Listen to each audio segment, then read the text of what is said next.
All right, everybody. Merry Christmas Eve. So, this is so goofed up. So, I had this really cool music all set up to go with that uh, kind of intro screen, and then it was blasting my ears off through the headphones. And then I went to try to go fix it, and it didn't work at all. So, I'm here. How are you guys? I wanted to do a kind of just like a hangout stream, talk to chat a little bit. I know a lot of people on Christmas Eve sometimes kind of feel like, solo, a little lonely sometimes, whatever. So I figured this would be a good chance for us to hang out a little bit, shoot the breeze, whatever. I have absolutely no topics. This is not a for whom the bell tolls. So I figured I'd just talk with chat, and wherever the conversation goes, it goes. If any of my booktube friends happen to be watching and want to join on screen, you're welcome to. Just put it in the chat. That's cool. I'll try to figure out how to get you into my cool log cabin scene. Let's say hi to the people that are here. Holy crap, we got 17 comments already. All right, let's go through this. Merry Christmas. Let me get out of this mode. There we go. Cool. Merry Christmas, Pride. Thank you, Christopher. I appreciate that. Groufey is here saying, looking forward to the stream whenever the hour comes. The hour is nigh. The hour is here, Groufey. Thank you for hanging out. And so my glasses suck. Mr. Rorosui. Cool. Merry Christmas. Nice to see you. What else we got here? Cinna's here. Hi. Happy ho, ho, ho, everyone. Absolutely. ZK, Merry Christmas. Merry Christmas to you as well. K2U3, back from poker night, just in time for Brian. Oh, thank you. I hope you won. And Tire Tech says, Merry Christmas. Thank you very much. Thelbeck says, and I'll tell you why I can't read half this stuff when we get through some of these comments, because you guys are going to laugh at me. Merry Christmas, everyone. Hope you all have a fantastic Christmas Eve. Thank you so much. Capricious Fox, awesome. Merry Christmas, you filthy animals. Absolutely. Matt from Go Read Books is here. Merry Christmas. Merry Christmas to you, Matt. Capricious Fox, hopefully, yes, they did. They did. And Christopher needs coffee. I don't blame you. Me too. I'll tell you why in a minute. No name, Merry Christmas. Merry Christmas to you. Zeely, hello. I love your green heart. Slay is here. What is going on, Mr. Slay? Merry Christmas, everyone. Our buddy TF. I know your name. I know the places you lurk, TF. Merry Christmas to you. Thank you for my nice fake fire background. I figured that the For Whom the Bell Tolls was so like an ominous background that let's go for something a little bit more warm. I've got the Christmas Reds on. Rick. Yeah, I didn't even think about this. Rick might get kind of pissed. I'm like infringing on his trademark red. I'll see if I can get Santa Claus to left. Yeah, see, Capricious Fox knows. Nice Santa cosplay. Exactly. I've almost got the gray beard too, so that's good. Yeah, see, you're right ahead of me. Chat is always right ahead of me. Needs a bit more beard though. Merry Christmas to you, Tamara. And Lori. Thanks for doing this, Brendan. Oh, it's my pleasure. I'm happy to hang out with everybody. Happy Festivus from Matt on Books. Happy Festivus to you. Maybe we will have an airing of the grievances. I got a lot of problems with you people. Matt knows what that means. All right. Matt, awesome to see you. Sorry I wasn't in the chat earlier. I was engrossed. I think that might actually be the correct word. A fantastical journey with Andrew. Hey, Andrew, Merry Christmas to you as well. Go Read Books. How did you like Wind and Truth? We're going to talk about that here in a little bit. Anitha's here. Hello, Anitha. This time I'm on the camera. How about that? Sarah Beth. Hi, Brian and chat. Merry Christmas Eve. Thanks for doing this. Oh, seriously, it's my pleasure. Because seriously, even if the camera wasn't on, chances are I would be in my own living room talking to myself. So this actually makes me feel half sane. So cool. As long as you guys aren't just figments of my imagination. Okay. And Stephen, good evening, Brian. Groofy, thank you for having us. Thanks for being here. And the Journey Anders says, are the milk and cookies set out yet? I've been on no sugar and real high protein and kind of like low carbs a little bit for the last 29 days. It'll be 30 tomorrow because I watched a couple of my videos and then I went and got on a scale, which I haven't done, I don't think, in a year. And I was 20 pounds heavier than when I started the channel. And if you need proof, just go back to season 1 and you'll see. So I decided to cut all that stuff out. And so far, so good. I've dropped like 8 pounds already in a month, just from cutting that stuff out. Not any major lifestyle changes, but I was eating like just crap, you guys. Just tons of candy, cookies, soda, just everything you're not supposed to eat. Was my entire diet because I've been going through some business stress stuff. And that was just kind of how I was dealing with it, and decided since I can't control the business stuff, I would control my own self. That's how that happened. Mac is here. Greetings and salutations, Brian. Merry Christmas and happy holidays. Thank you. Also, happy Hanukkah Eve to everybody here who celebrates, or anybody who's maybe watching on a replay. And as a matter of fact, I don't even know if I'm going to keep this on. I'm going to keep this up for sure, at least till tomorrow, for people that are kind of bored on Christmas Day and want to just watch something. I'll keep it up for that. But beyond that, I don't know, because I just don't know that anyone's going to go back and rewatch this kind of thing, and kind of isn't awesome for the channel when it just sort of sits in limbo forever. So hobby vomit. Oh my God. Merry Christmas. Merry Chrysler. Excellent. Bex. Groovy, I seem to have never seen you here before. Oh, yeah, I know a lot of you guys were probably hanging out over on Matt's channel, and I think Derry did something as well today. Aslan, hello back. John, Merry Christmas, John. Ida, just going with the flow tonight. The flow had me here. Happy Yuletide, Brian. Thank you. I'm glad that the tide brought you here. And okay, I'm gonna look down at some of these comments because my screen sucks. Sorry, Brian, we're all just, if you guys are all figments of my imagination, I hope one of you is a therapist because I'll probably need it. Only the best fantasy novels. Happy holidays, everyone.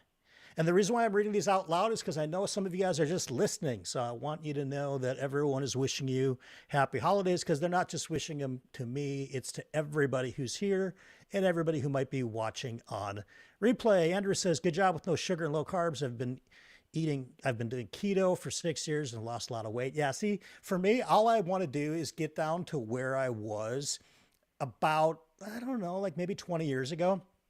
And then I'll reassess. Like, I'm not giving up sugar forever. I'm not giving up pasta forever. I just want, excuse me, I just want to get back to where I'm like, okay, this is cool. I don't feel like I'm schlepping around a 20-pound dumbbell with me everywhere I go. Then I'll just monitor it a little bit more, because I am kind of an everything in moderation. Eevee messaged me. Okay, cool. Maybe I will try to get Eevee to pop in after I go through some of these comments. Merry Christmas, everyone. Merry Christmas, Brian. T. Baggins is here. Hello. Sorry, it's taking me. Oh my God, there's so many comments, you guys. NA is here. Merry Christmas, NA. Congrats again for starting your channel. NA's got a booktube channel if you guys want to go check it out. Senna, yes, it is a party here. This is great. You guys, I think we have more people here than, we have about the same as we do on a normal For Whom the Bell Tolls, so that's pretty awesome. And okay, Kevin's here. Good evening. Hey, Kevin. Senna is a figment in Purple Dragon from Epcot. I remember that. That was really cool. And that was like before 3D was a thing. You put those glasses on. I remember that. Mac is currently reading Dictator by Robert Harris. Interesting. Mac's always reading like crazy. Anitha. Oh, you guys must be just chatting together. Hang on, let me go to Discord real quick. Give me a minute here, folks. I will sing a little holiday song. Boop, boop, boop. Okay, sorry. All right. That was maintenance. Sarah is here. Merry Christmas from Sarah and Dennis. Dennis? Donnie. God, you guys, my eyes. Okay, here's why my eyes suck. Okay, this is why my eyes suck. Today, I read close to 300 pages to finish this book out before this started. Hang on, we have a special guest. Let's get her in here. We're going to throw her right in the fire. Now here, bear with me, you guys, because I'm going to go into studio mode for a second. Gonna plop her right there. Gonna shrink her down. Okay. This is the beauty of the backstage stuff, you guys, when I don't use the, what do you call it? The auto dynamic way that StreamYard does it, because this is a different system altogether. But if I do it this way, then she's going to be way smaller than me. So I'm going to shrink myself down a little bit and get her in the scene. And we're going to have her have some cool rounded bubble corners like I have. And that looks pretty good. Let's add her in. And we're good, right? It worked. How about that? How about that? I don't know if your name doesn't come up or what. Maybe I don't know. Whatever. Yeah. Welcome on in, Eevee from. She was only Eevee. You've heard of her before. She is a channel favorite for sure. It's debatable. It is not. Yeah, it's my world, and tonight we're all living in it, and you're awesome. So, very cool. We've got ZK saying, "I'm trying to finish Assassin's Quest before January begins." Yup. Jared, Merry Christmas to you, Jared. Loved Jared's last 2 videos have been nothing but fire. If you guys aren't subbed to his channel, seriously, I don't even know what you're doing. This guy is so good at this. It's like, just said, I watched Jared's channel and half of me says, he's got this so dialed in. I just got to try to, emulate some of the stuff that he's doing. And half of me says, oh my God, forget it. I quit. He's too good at this. But yeah, if you guys are booktubers, you know what I mean. This dude is just killer. I'm trying to read the comments before I post them up. And what does this say? I think I'm taking the dive and starting a channel next year. Do you have any reference videos for tips, advice, or my journey? Yes, I do. The first thing that I would suggest is, and it depends on the kind of computer, if you're going to use a computer at all for your video editing. First thing I'll say is the first thing you ought to do before you invest in anything is get a decent microphone, because you will be surprised how many people don't watch you, but they listen to you. And if your microphone sucks, it's really, really hard to grow an audience if they can't hear you real well. Hearing is far more important than the visual. So that said, if you want to, let me see here. What's the easiest way to do this without boring everybody? I think maybe what I'll do is in the description of this video, when I post it later, I'll leave some links to some videos that I watched about starting a channel, because, a year ago, November, I'd never done this myself. I was saying earlier, if you have a computer that can handle DaVinci Resolve, download it. It's my favorite editing software, and it's totally free. There is a paid studio version, but truly only the people that are in Hollywood need it. You will never need it doing YouTube, and it's remarkably easy, and there are a ton of great videos on how to use DaVinci Resolve. I know Matt from Matt's Fantasy Book Reviews uses it. I use it. Vera uses it. Don't know if Johan uses it or not, maybe. But a lot of people do. And it's kind of an alternative to Adobe, but it's free. And it's, in my opinion, just as powerful. Eevee, do you have any thoughts on the starting channel question? Completely the opposite. I just use my computer. I don't use an external mic, and I just use iMovie, the basic stuff that comes with an iMac. So, you know what? Just do whatever you want. Don't worry about it. Just start the channel, and then you'll figure it out from there. You'll figure out what you want. So it's just as good as. You don't have to be perfect from the get-go. We're not all Brian here, okay? Thank God you're not. This YouTube would be just a swamp of nonsense if it was all like me. But yeah, she makes a good point. So you know what? In the words of a lot of the books I've written, just you know what, hobby vomit. Do what your hobby vomit heart tells you. That's what I would suggest. We'll bring it back to the Christmas spirit. Reading The Tainted Cup, Steven says. Okay. So funny, because my eyes are so shot from reading that book today that I'm making sure that... Wait, did you finish it? I did. You suffered through that? Eevee, Anitha Hi, says. Anitha. And Groovefay says, hi, Eevee. Hello. And Darko says, hi, Eevee. Hi, Darko. And Kevin says, hi. See, you know what? I should just get off the screen and just turn this into the Eevee Oh, show. God. No, please don't. This would be way better. Look, Zelly says, hi, Eevee. I'm just going to turn Eevee into, stream like, happening today. it's true. It's called, I tried to get my husband to come up here because he's like, oh, you're leaving me? And I'm like, you want to come up and join on screen? And he's like, no. See? Hey, Ryan, Merry Christmas. Okay, I'm just kind of crazy. Sarah Beth says, I literally finished Echoes of the Imperium by Nicholas and Olivia Atwater right before the chat. Highly recommend. Steampunk airship pirates with lots of heart. Are they steam-powered hearts, Sarah Beth? Are they mechanical hearts? Or is it just kind of a metaphor for the heart of the book? It's the heart of the story, isn't it? Okay. Sarah Beth sent me the most amazing packages this week. Very, very, very cool. What is this? Max says, good on you, Brian. I have lost all my Rona fat since the Belgium trip, down over 11 pounds. That's in freedom units, of course. Closing in on 22 pounds in freedom units. I love that. Oki says, we're getting the squad together. Hey, Britton. Lori is wishing hobby vomit. You know, I swear, if nothing else sticks with me from this stream tonight, the name Hobby Vomit is just, Hobby Vomit, you got your branding already, Hobby Vomit. I mean, for real, never change Hobby Vomit. Never change. I need to try DaVinci Final Cut Pro can be a pain. Oh, yeah. Darko, seriously, download DaVinci, and I'm going to talk to you next week anyway on the phone, and I'll tell you about it. And it's so simple that I can have you jump in to a live, or we can FaceTime, and I will walk you through it. It is really, really easy once you spend a little bit of time around it. John, Merry Christmas, Brian. Back to you as well. Eevee is way louder than you, Brian. That's just because I'm yelling. Okay, don't yell.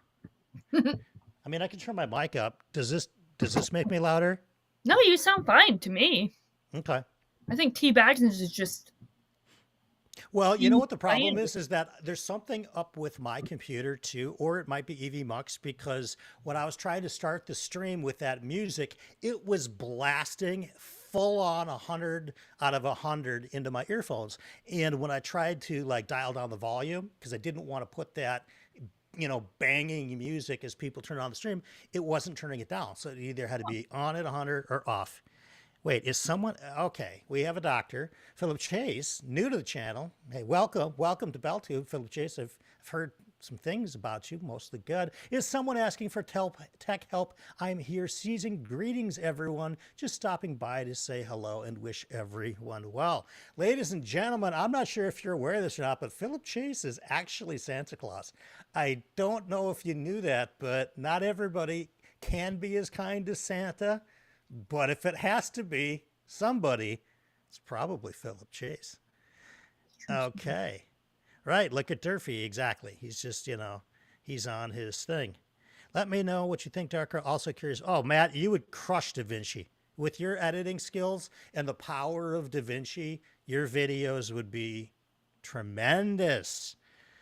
And Ethan wants to know what you're eating, Eevee. I am eating cotton candy grapes that are really just green grapes labeled as cotton candy. They don't taste like cotton candy. Very interesting. The God of Eden is here. And Philip says, hello all. Kellen says, how does Rick Thunder celebrate the holidays? The important question. Excellent question. I haven't seen him since last month's recap, but that's not unusual. His agent is normally about a 48-hour ahead of time texter to know his availability. I'm going to guess it's one of two things. It's a hot tub or a hospital stay. It's kind of 50-50. I know he's told me in the past he doesn't like the hospital over the holidays. I don't think anybody does, but I mean, why not both though? If only they had like a hospital wing at a spa, or like a hot tub in his usual room. I mean, he does have the Rick Thunder room. I mean, he's been to the hospital so many times. At this point, they just have a room for him, which is, well, I mean, to be honest with you, it's also a janitor's closet, but they clean it up, pretty good when he comes in and they wheel in, the hot tub. It's Rick Thunder style. That's the best I can guess. I don't know. I've seen Funky Mirage more recently than I saw Rick, but he may come out. Aslan, so how did you find Wind and Truth? Okay, I'm going to answer that in a minute because that's the second time someone's asked. The Beowulf Prophet is here, correct? And yes, Elder Chase does grace us. And Fangs, this is a new person. Merry Christmas, Brian. What would Christmas Eve have been like at your bar 5 to 10 years ago? Okay, 5 years ago, not 5 years ago, we still were open. 10 years ago, it was more of a party, but I'm going to say like Christmas Eve, we did more. It depends. When Christmas Eve fell on a Thursday was our every night Latin night. So everybody would just pack the club, mostly Spanish speaking people. We actually had a staff that was a bartending staff that at least half of them spoke Spanish as well. So that worked out terrific. So if it landed on a Thursday, we'd be doing that. If it didn't, it depended on sort of what day it fell on and who wanted to work. And I have a lot of friends that are from India, and I'm Jewish, so we used to throw a Hindu party, is what I would call it, on Christmas Eve, because the only people that would go out were the Indians and the Jewish people in town. So we did that for many, many, many years, because otherwise it was just like Christmas Eve, people wanted to chill out. And to be honest with you, most of the bar staff wanted to just be with family too. And so I didn't really want to punish people. And we had 3 rooms in our nightclub, and we would only ever open one of them for Christmas Eve, so we could have a limited kind of a skeleton staff, less security, less bar backs, less bartenders, just to give people the night off, because truly the biggest night of the year would be following the next week for New Year's Eve, and we really wanted everybody kind of in the right mindset to jump into New Year's Eve, because that is amateur hour. If ever there's 2 holidays, and every nightclub owner will tell you this, that bring out the amateur drunks: New Year's Eve and Halloween, and sometimes St. Patrick's Day if you happen to be like a pub or a bar or something like that. But those 2 are the nights that people who never go out all go out, and people who aren't used to drinking start drinking at 8 o'clock at night and are just like hammered. Toast. And it's so funny too, because we used to do a deal on New Year's Eve where you'd buy 1 ticket and it's open bar all night long. So you pay us money, it's open bar, it's free liquor all night long, including all the top shelf stuff, just whatever. And people would cram into the bar right when we open up at 8 o'clock, and without exception, every year by 1 a.m., you could land an airplane in there and not hit anybody, because everybody had crapped out already by 1 o'clock in the morning. Even 500-600 people when they're starting on an open free bar at 8 o'clock, 9 o'clock at night. So you're getting some nightclub stories here too, which brings me to another topic we have to talk about tonight as well. Okay, this looks like some sort of, it's either a Russian or Ukrainian.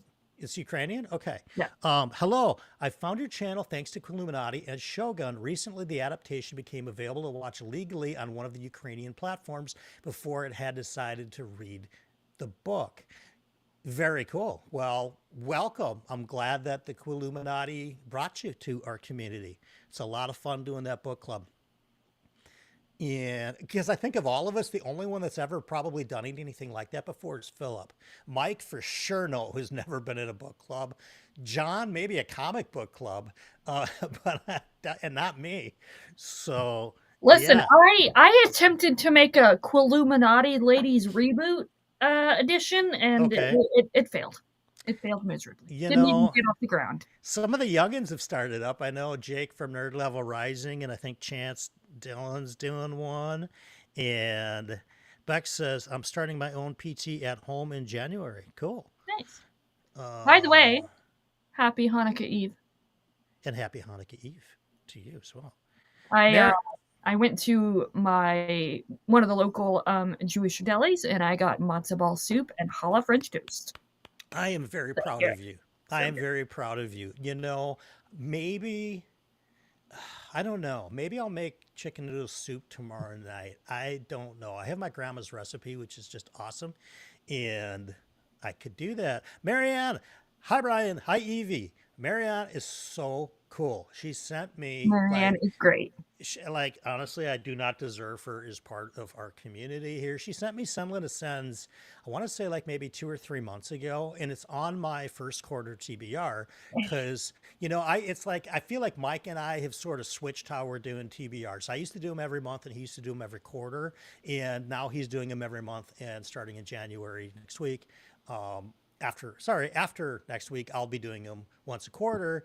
And I go to my post office box, and I haven't been there in a while. And there's a little thing that says, the thing's too big, right? For your post office box, bring your ticket up to the thing.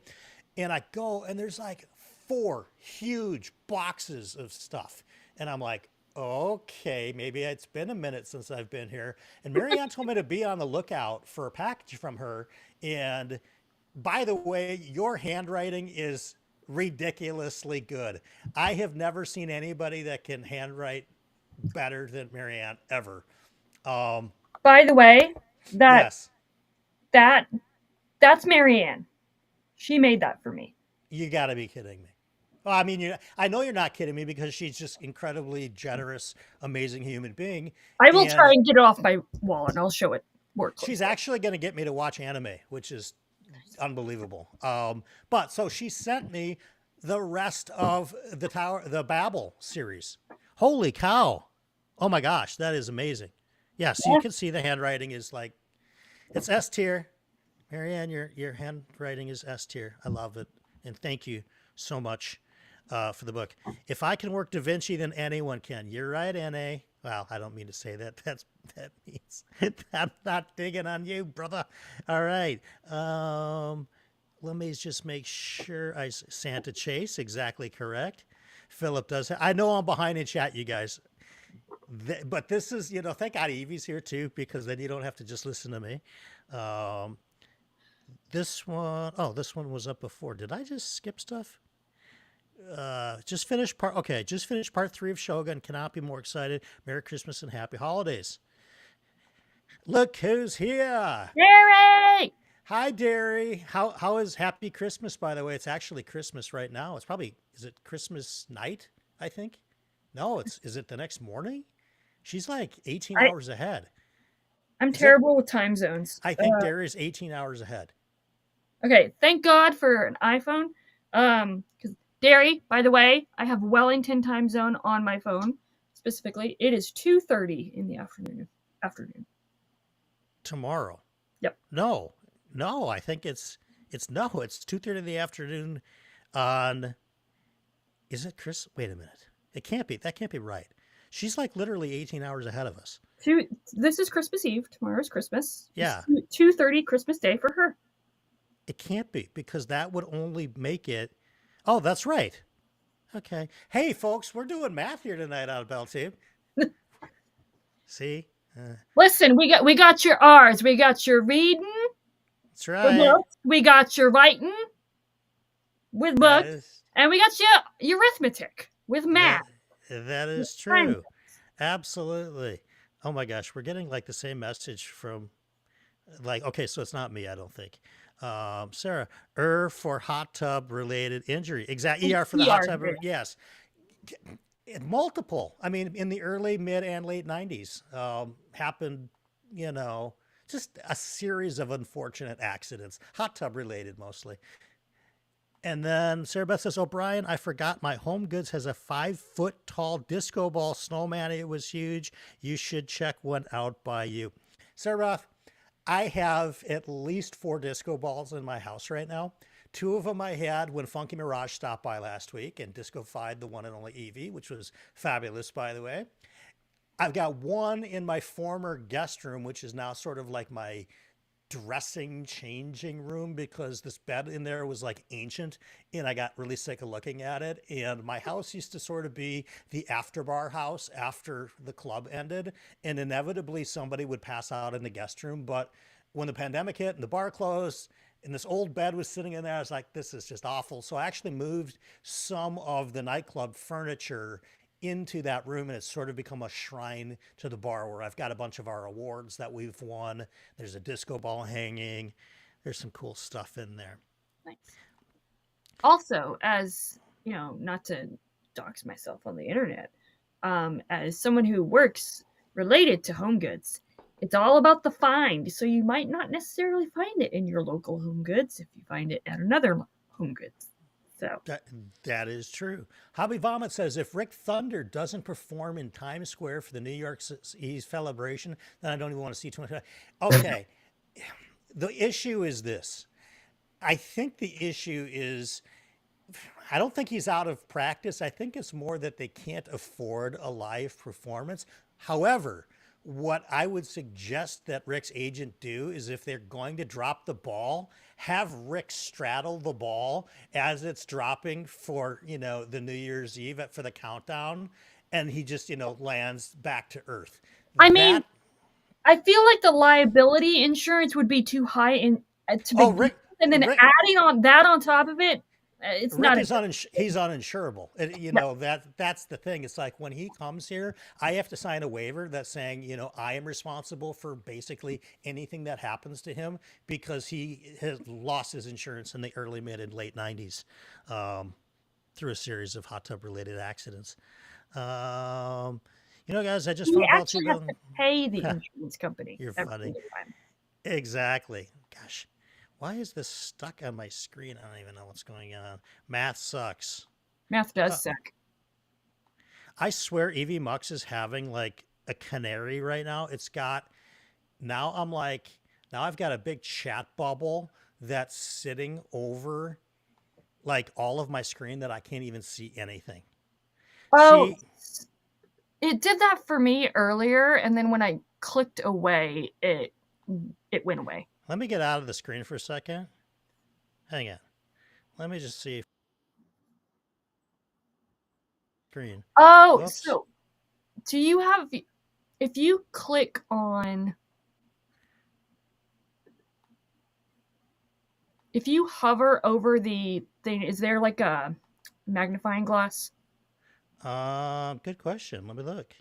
I know. Oh, that's gone. It's gone now. Weird. Okay. See, now I have to do all of this all again. I got to round my corners again. Listen, I got to, for a slight second, I was the host of the show. And I never want to do it again. That's it. You hosted briefly.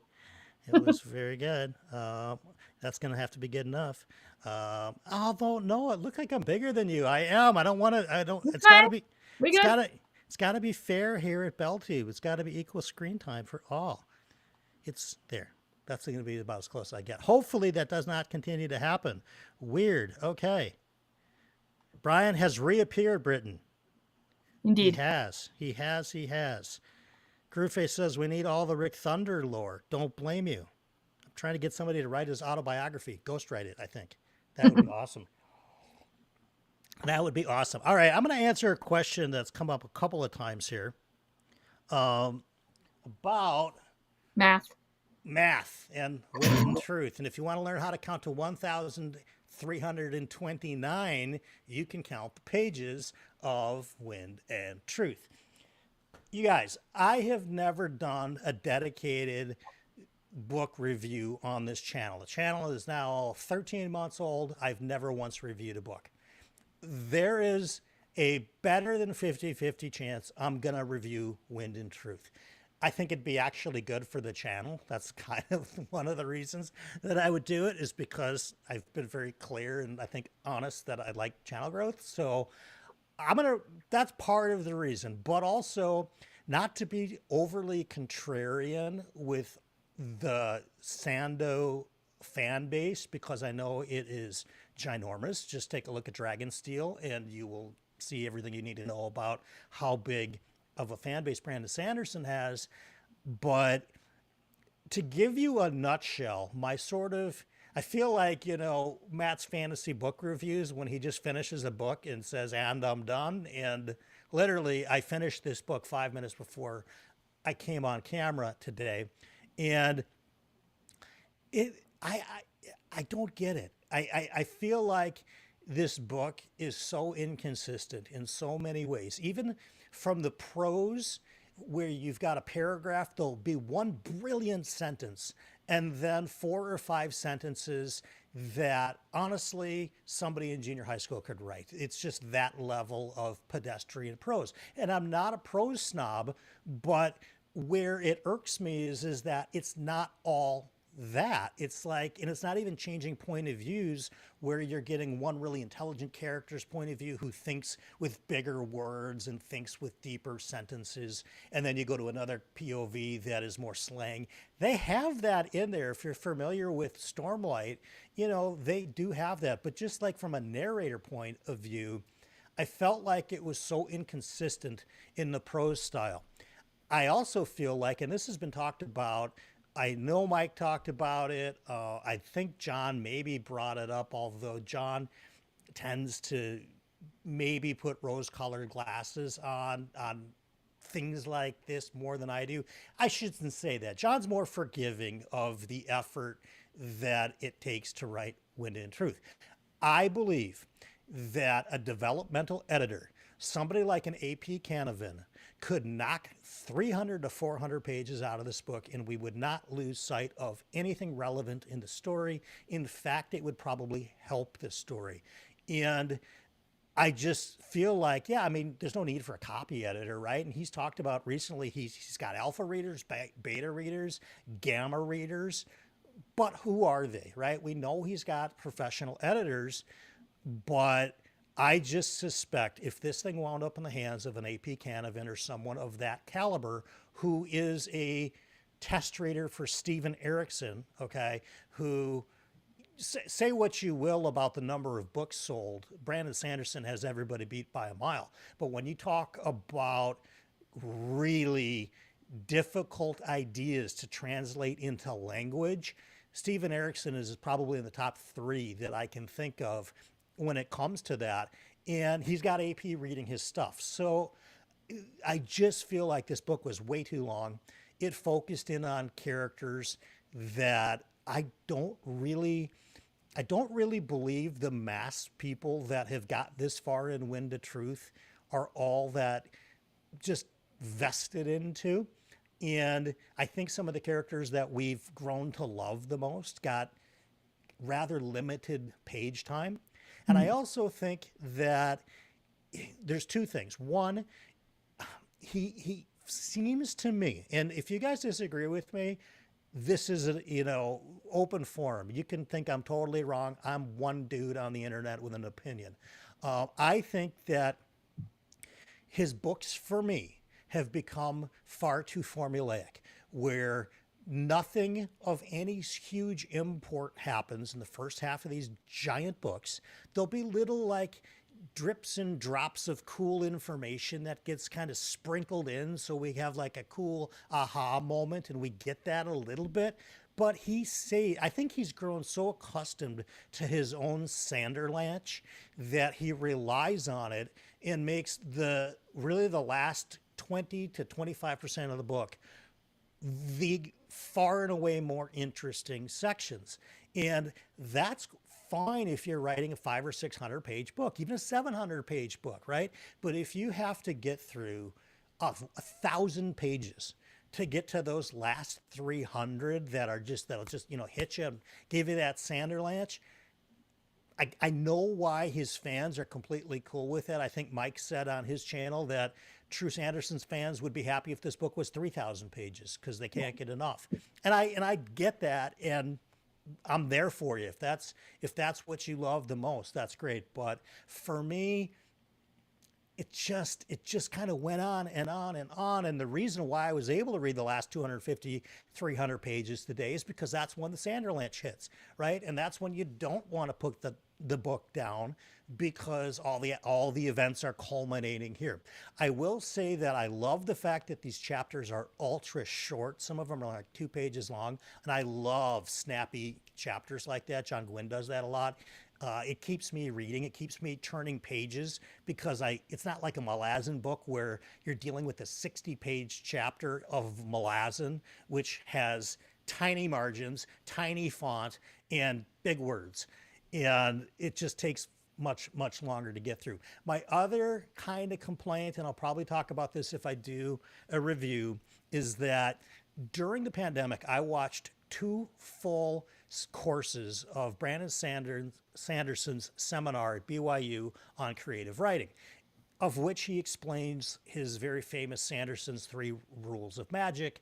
I believe the first one is, and if I'm wrong, I'm wrong, but I think it's something along the lines of the effectiveness of solving a problem with magic is equivalent to the level of understanding that the reader has of said magic. Now that's great for a hard magic system, right? So if we talk about Mistborn with Allomancy, you drink this, you get this power, okay? It is as completely as simple as possible. Stormlight Archive is not soft magic, but it's not nearly as hard magic as Allomancy, and so his rule sort of falls apart because maybe it's just the length of the series, but I found myself not remembering the difference between a Skybreaker and a Windrunner. Okay, the same way that I would remember the difference between the different power people in the Mistborn trilogy, or now in the second series as well. And he's added some new ones there. But my understanding of the magic limited my ability, according to his own rule, to have problems solved by magic. Now, all of that said, there's not a whole lot of problems solved by magic in this book in the first place. It's much more of a introspective, some might call it navel gazing tome of characters we've grown to know as they try to evolve their, humanity, so to speak. I will say, I don't believe Brandon Sanderson is terrific at subtlety. I don't think nuance is really in his, wheelhouse. He tends to hit these themes of mental health and depression and, PTSD and just general well-being and health. I feel like he hits us over the head with a sledgehammer about every other page thematically, rather than letting the reader draw their own conclusions. He very much wants to spell out what you are supposed to think based on what he wants you to think. And for me, it lacks subtlety, it lacks nuance. It's far better for, and this is why he sells 1 billion books, because it's better for the general population that don't want to sit back and really think about what are these themes, right? There are people that want them beat, over the head with a club. And I think that's what he does in this book a ton. But I did enjoy the book. Like, I like his characters. I like the world. I really love the Cosmere. I still recommend Mistborn as somebody's first fantasy book. When somebody says, what should I read just to get started? I always tell them Mistborn. It's a great book. I just think that, in summation, Your Honor, this could have been edited way down. I think that the sprinkles and the hints and the little reveals we get in the first half of the book don't make up for the fact that he relies on the Sanderlanche for the last 20% of the book. And I just feel like thematically, I, as a reader, want to feel like I'm not, in 3rd grade being told what to think, and that I can come to some conclusions on my own. I hope that makes some sense. Now, I know we have a ton of comments because I saw those comments coming. I will say, so yes. So to continue your critique, and also in response to Grufe saying Sanderson has become one of those authors where nobody can say no to him. I I don't think it's necessarily they where nobody can say no. It's nobody will say no. Yeah, I mean, There's a slight difference there. So what I'm about to say is not in the Christmas and Hanukkah spirit. I'm so sorry, guys. And it's with the caveat that I've only read Elantris and The Final Empire. I've said from the time that I read those books that a good magic system does not a good book make. And all the critiques I've heard, praise and critiques, I'm like, seems consistent. And I'm gonna piss off Sanderson and Malazan fans, okay? Sanderson and Erikson are two sides of the same coin. Oh God, no. For you. Oh yeah. Oh For no, you. they are. So like Sanderson, not nuanced. Erikson, also not nuanced. They're both exploring themes that are very clear. Like everyone's like, oh, Malazan's about compassion. From the get-go, from Gardens of the Moon, Erikson is hammering over your head. Compassion, compassion, compassion. He's not subtle about it. And Sanderson is also not subtle about his themes. I know, I'm with the Grinch spirit, Anitha, you know. See? I've even got my own Max. So, you know, I'm just gonna go paint myself green, call myself Alphabet, and start singing Defying Gravity. So. Yeah. Anyway. Yeah. So okay. Hi, so here's the deal. I respect your opinion on Malazan and Erikson. Brian's gonna kick me out, by the way. No, we don't do that here. We have, I didn't walk away from, so I've only read the first 4 books, and I didn't walk away from them feeling like I got hit over the head with a sledgehammer on what the author wanted me to feel theme-wise. I didn't feel that way. Now, he may have done that, right? I mean, when you were reading Gardens of the Moon, were you saying to yourself out loud, I get it, compassion. Okay, I get it, compassion. Mm-hmm. Okay, so then that for you was what I have experienced, not only now with Wind and Truth, but also with Rhythm of War. It was like, okay, we get it. I don't need 1,300 pages to do this. The other part that I was going to say about this is that, and this goes to what Jared's talking about. Jared Henderson says, I dropped Wind and Truth after 200 pages. Sanderson's writing has gotten noticeably worse in almost every respect. I agree. And one of the things that I noticed was that he will be using the verbiage of the land, so to speak, right? And talking like a local. And then he'll throw in very kind of commonly used slang words that we talk about, like, well, thank you for reaching out. Okay. So when did anybody ever say thanks for reaching out before 10 years ago? Never. I mean, it's just become kind of a buzz phrase. You're reaching out. And he has one character said, let's kick someone's ass. That is so inconsistent with, I think it was one of the Spren, okay? One of the, not the fairies, but just the magical creatures that live on Roshar says, let's go kick some ass. And that is entirely not consistent with what that book is. So it felt like a Marvel movie. That's what it felt like to me. It felt like it was like, okay, we're going to do this now. We're going to kick some ass. It's a Marvel moment.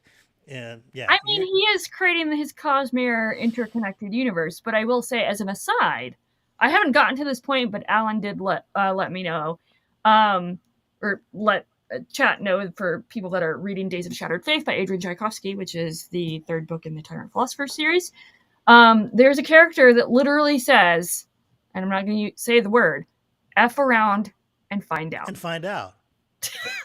And he's like, speaking of using phrases that are too modern. Right. I mean, it's just, don't know why. I mean, I guess to be fair, like to try and like not be a Debbie Downer, like it's to everyone's taste, that everyone's like, I don't know, not allowances, but like threshold of like experience to what they notice, what they kind of pick up on, what bothers them, what doesn't, which that is the definition of reading. Like, reading experience is everyone's personal experience. Absolutely. So I think it's interesting how whenever there's a big new release like Wind and Truth, that there is always this divisive opinion about the book, good or bad, and there seems to be not little, but I don't know, it's just it seems like there's this kind of, I don't know, divisiveness about it rather than, like, I don't know, middle ground critique of, I don't know, of expectation. I don't know what I'm trying to say here. But I think I get it. And I do agree once again with the name of the night, Hobby Vomit. I respect the heck out of Sanderson, but I found he's not for me at all. Stoked that he brings so many people to the hobby. I mean, agreed. 100% yes. I mean, for sure. And think about all the authors that were at tables. And I'm not talking about like just Robin Hobb or Christopher Rocchio. I'm talking about there's people like Hayden Love that had a table there at, at Dragonsteel, and we're getting great exposure because of the phenom that is Brandon Sanderson. So he has done a lot, but I'm going to read you guys what he writes here at the end. There's no spoiler here. It just says, this completes the first major arc of the Stormlight Archive and is the midpoint of my grand 10-book plot outline. Okay. His grand 10-book plot outline. I don't know, man. my thing is don't make promises you can't deliver on. Like, you're planning on finishing these 10 books. I'm not guaranteed to live past next week. Like, no one's guaranteed. Yeah, I mean, and I agree with Darko here. I love Sanderson because he's the worst in humor than any fantasy author. See, and it's really hard because I don't want to criticize him for every flaw, right? Because again, this guy knows more about writing than I ever will. All right, so and it's all about taste. It is, and what Kindles and Kicks Darko is saying here is, I love Sanderson, but he's the worst at humor than any fantasy author I've read. I think sometimes authors try to shoehorn in humor because they either want to make a character kind of a funny character. But the problem is, if the author themselves isn't a great joke writer, it doesn't work, and it can kind of come off corny or dad jokey or whatever. And it's just not really his wheelhouse. I find him to be a fascinating person. I find him to be a brilliant person. I think he's a hell of a businessman. But funny? You know who's funny? Joe Abercrombie's hilarious. Okay, if you want funny, go read First Law Universe. He's hilarious. I was gonna say Discworld, Terry Pratchett, Guards, City Watch. Terry Pratchett.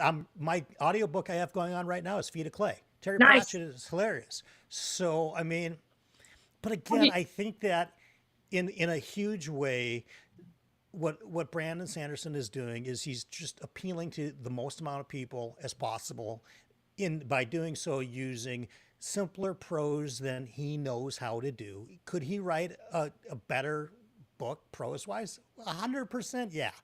There's no way that I believe that he just doesn't have the skill to create something a little bit more magical on paper than the common language that he uses. And I think, again, it's intentional. He wants the largest audience possible. The humor stuff, agreed. He tells before he shows. Yeah, and in this particular book, and folks, I'm not going to make this whole night about Wind and Truth, but since it came up and I started getting on a rant about it, but the way that he tells instead of shows in this book, at least how I interpreted it, is through these inner monologues that every character is having with themselves. And if they're not having them with themselves, they're having them with their spren, their magical companions. And it's a way of trying to feed us information without them just doing something and us seeing for ourselves that they've grown, and I feel like every time they actually do something, then they need to take a moment and reflect on how much they've grown, and he'll spell it out. Boy, I've really grown here. And I don't know. Yeah. I'm the first one to say I do one for the roads, right? And it's in that nature where I'm trying to give people a light to look forward to or something to help their day to day.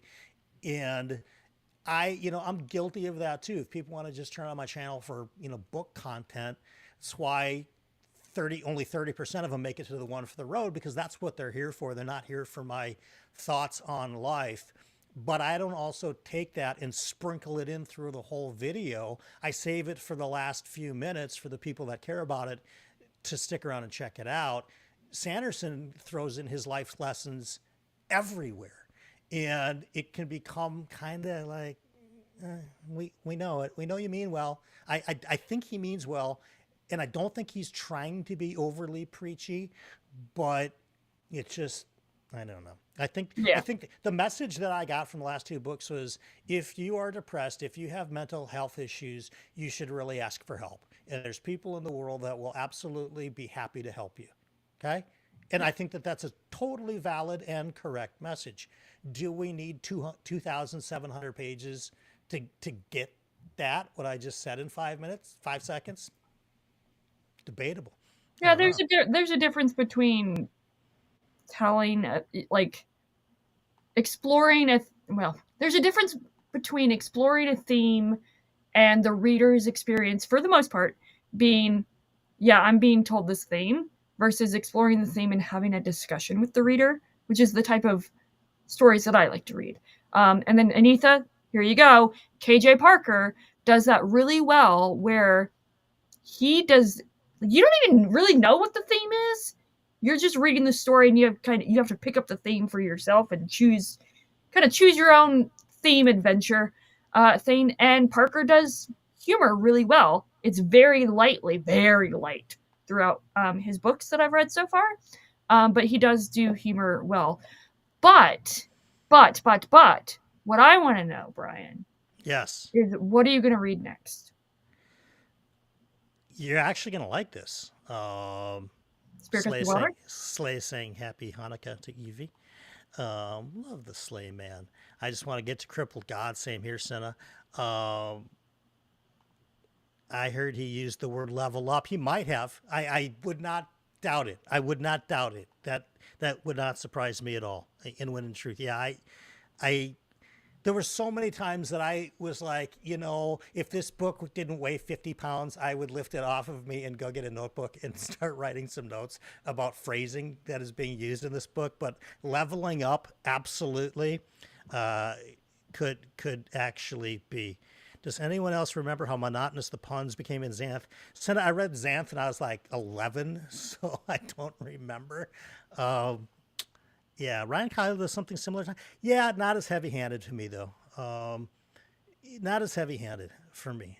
And anyway, what was I saying? Somebody had asked me something. I don't. Yeah, what are you going to read next? Yes, somebody hit like one of the other people that are on screen with me. I can't remember which one had asked me what I'm reading next. All right. Listen, you were concentrating on the chat. I get it. So there's two things that I'm reading before the end of the month. First one, novella, The Gallant by Janny Wirtz, which is the prequel to Curse of Mistwraith. Yeah, I was gonna say, Shadows and Light and all that, Wars of Light and Shadow. But yeah, Curse of the Mistwraith. It's the prequel to that. And for anybody who's wondering, that is how you pronounce the book, The Gallant. How do I know this? Because I asked Janny. I said I was gonna come on and say I'm gonna read your book, and I got half the people on BookTuber calling it The Gallant. She says it's The Gallant. I said, The Gallant. That's right, Mr. Minton. It's The Gallant. All right. After that, speaking of Mr. Minton, I have read the prologue and chapter 1 of the family Minton's upcoming book that is hopefully releasing sometime next spring. And I am trying to finish that before the end of the month. And so far, it is quite good. Like I said, I've only read the prologue and the first chapter. However, Ms. Janny Wirtz has read the book and was on Jake over at Nerd Level Rising's channel not that long ago, I believe, in the chat, and said something to the effect of, it is incredible and amazing and extremely well done. Nice. So that is what I'm reading. How about you, Miss Eevee? What are you reading right now? Other than Days of Shattered Faith, which I'm Yes. about halfway through, I've read nothing today. Actually, I read like 5 pages today. I'm also reading, apparently I'm in my poetry era, Dante's Inferno, the Gene and Robert Hollander translation. I had heard that the song Disco Inferno was inspired by Dante's Inferno. Probably. Do we know if that's true? Now that you've been I mean, discofied, do we have one way or the other on that? I let me get to the 5th level of hell and I'll let Okay. you know. Okay. I want to say thank you. Personally and also in the text. So Very, very cool. Thank you, Felder, for the 199. That is very nice of you. I appreciate that. I don't know if that was channel membership or if that was just a donation, but thank you. Everything helps. You guys, you have no idea how much it really helps. My normal business is in Shitsville at the moment, thanks to our Amazon overlords. So thank you. NA says, I'm reading book 3 of Mistborn Era 2 and find myself saying, okay, I get it a lot to Wayne. Yeah, the Wayne character grew on me by book 4. I mean, to And be fair, when you have mind you, again, I haven't read this series, but yeah, when you have character names named Wax and Wayne, and I'm like, I feel like it's gonna be on the nose, and it sounds like his humor is on the nose in that book, in that yeah, series. So yeah. Aslan says, I think in terms of plot and pacing, Wind and Truth is truly great, but is pretty bad in almost every other aspect. Yeah, I mean, it's going to be subjective, and there's going to be people that come out and just freak out how great it is. But I'm already seeing reviews, and as if you guys watch the channel, you know I don't watch reviews or even read the blurbs or the backs of the books or anything because I want to go in totally blind. I haven't watched them, but I have seen some stars go out. And when I'm seeing total Brandon Sanderson fans not giving it 5 stars, to me, that's an indicator that if anybody was going to be giving this book a 5-star, it would be certain real big Brandon Sanderson fans. And when that didn't happen, I said, well, okay, sort of know what I'm in for with that. holy crap, Slay! You might be ahead of me in chat. I don't know. Stephen Erikson is very funny. Malazan made me laugh a lot. Same. I think I agree, but I am a huge. I'm telling you right now, I'll give you guys a sneak peek. So next week I am doing. Should I be looking at at something that I'm missing? Yeah, it's toward the bottom. Slay gifted a bunch of Belltube memberships. What? Hang on. Let me get to this. Hang on. Felder, $4.99. These negative to lukewarm reviews of Wind and Truth is scaring me to start my Cosmere journey. Should I go to Malazan, Relevant Eldings, or Ostenard? Okay, that is a really, really good question. If you like deep character studies with a limited cast where you don't need to remember a billion people, Realm of the Elderlings. If you like sprawling worlds where there's going to be thousands of characters, but just more going on, Malazan. I have not read any Tad Williams yet. That's a huge blind spot on the radar. I've got Dragon Ball Chair sitting right back there, the Broken Binding Edition. So that's going to happen this year.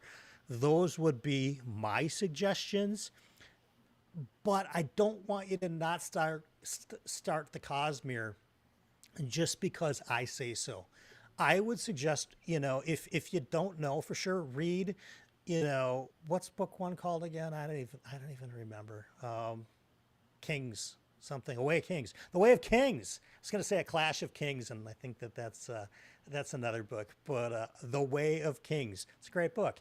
Words of Radiance. Great book. Had a blast with those. But I also will say that in the time that, and I got to go down into chat and to thank everybody here in a second. But while I'm thinking this, because you guys know me well enough, if I don't get this out of my mouth, I'm going to forget it in 30 seconds. I already have. See, there you go. I don't even remember what I was going to say. God, this sucks, guys. Don't, for those of you in your 20s and 30s and 40s right now, just enjoy. Felder, those nights. Okay. Oh, so yeah, I answered that question all. So maybe read the first one and see what you think. I'm going to scroll way down and then I'm going to scroll way back up again. Oh my God, Slay, what did you do here? Slay gifted 20 BellTube memberships. Dude, I don't even know what to say, but you are the man. You know you are the man. You absolutely did not need to do that. Thank you so much. For all of you guys who are in, whoever just got those 20 memberships, you now have access to all of the emotes. And that also just opened up, I think, another 5 new slots for more emotes. So look for those. I believe Rick Thunder has an emoji and Funky Mirage has an emoji. And I can't see him on my side of Eevee Mux, but I know you can see them within YouTube. Slay, thank you. Oh my gosh. Gave Aaron one. Oh, T Baggins. K Fox, welcome. All right. Very cool. Johnny Douglas, excellent. Good friend of the family. Happy Hanukkah, Brian. Thank you, Slay. You are a good man. And Slay, all the news came out positive with my mom so far. So I know you were wondering about that. So thank you and your family for your prayers. I told her about that, and she thought that was very sweet. Jonathan Cohn. Lurker, you could say something in the chat, Jonathan Cohn. Lori, welcome on to the community. Chan, welcome to the community. And Daniel, we've seen you before once or twice. Welcome to your emotes. Enjoy them. Hans. P. I don't know what this is. P something. I don't know. Very cool. Oh my God, did you do celebrity memberships? Wow. Oh my God, you did like, holy shit, Slay. I thought you did like the low level. You did the, wow. Big time tiers. Slay, thank you. That is just bonkers. TGI Brighties, thank you for being here. Darkstar, thank you for being here. I don't mean to be calling you out. If you're lurkers, just want to welcome you to the community. Feel free to lurk. We love when you lurk. Slay goated. Yes, he Slay did. is the goats of the goats. He does. And see, okay, now I see that there's actually, you guys are seeing the emotes. Most generous Slay, absolutely. What is happening? And happy holidays. Okay, so I was go back up here just because I just want to make sure I didn't miss anything that I needed to get to, like this guy for sure. Chris Navo, happy Christmas holiday eve, Brian and Eevee, and greetings, chat. Chris, great to have you here, my friend. Did you make it to the disco video? Did you see the lovely Eevee get disco-fied? I hope you did. Read in Autumn War, BellTube. Yes, that is in first quarter. It's probably going to happen in January. After I finish Curse of the Mistwraith, we are going back to Long Price Quartet. Aslan, yes, Wars of Light and Shadow.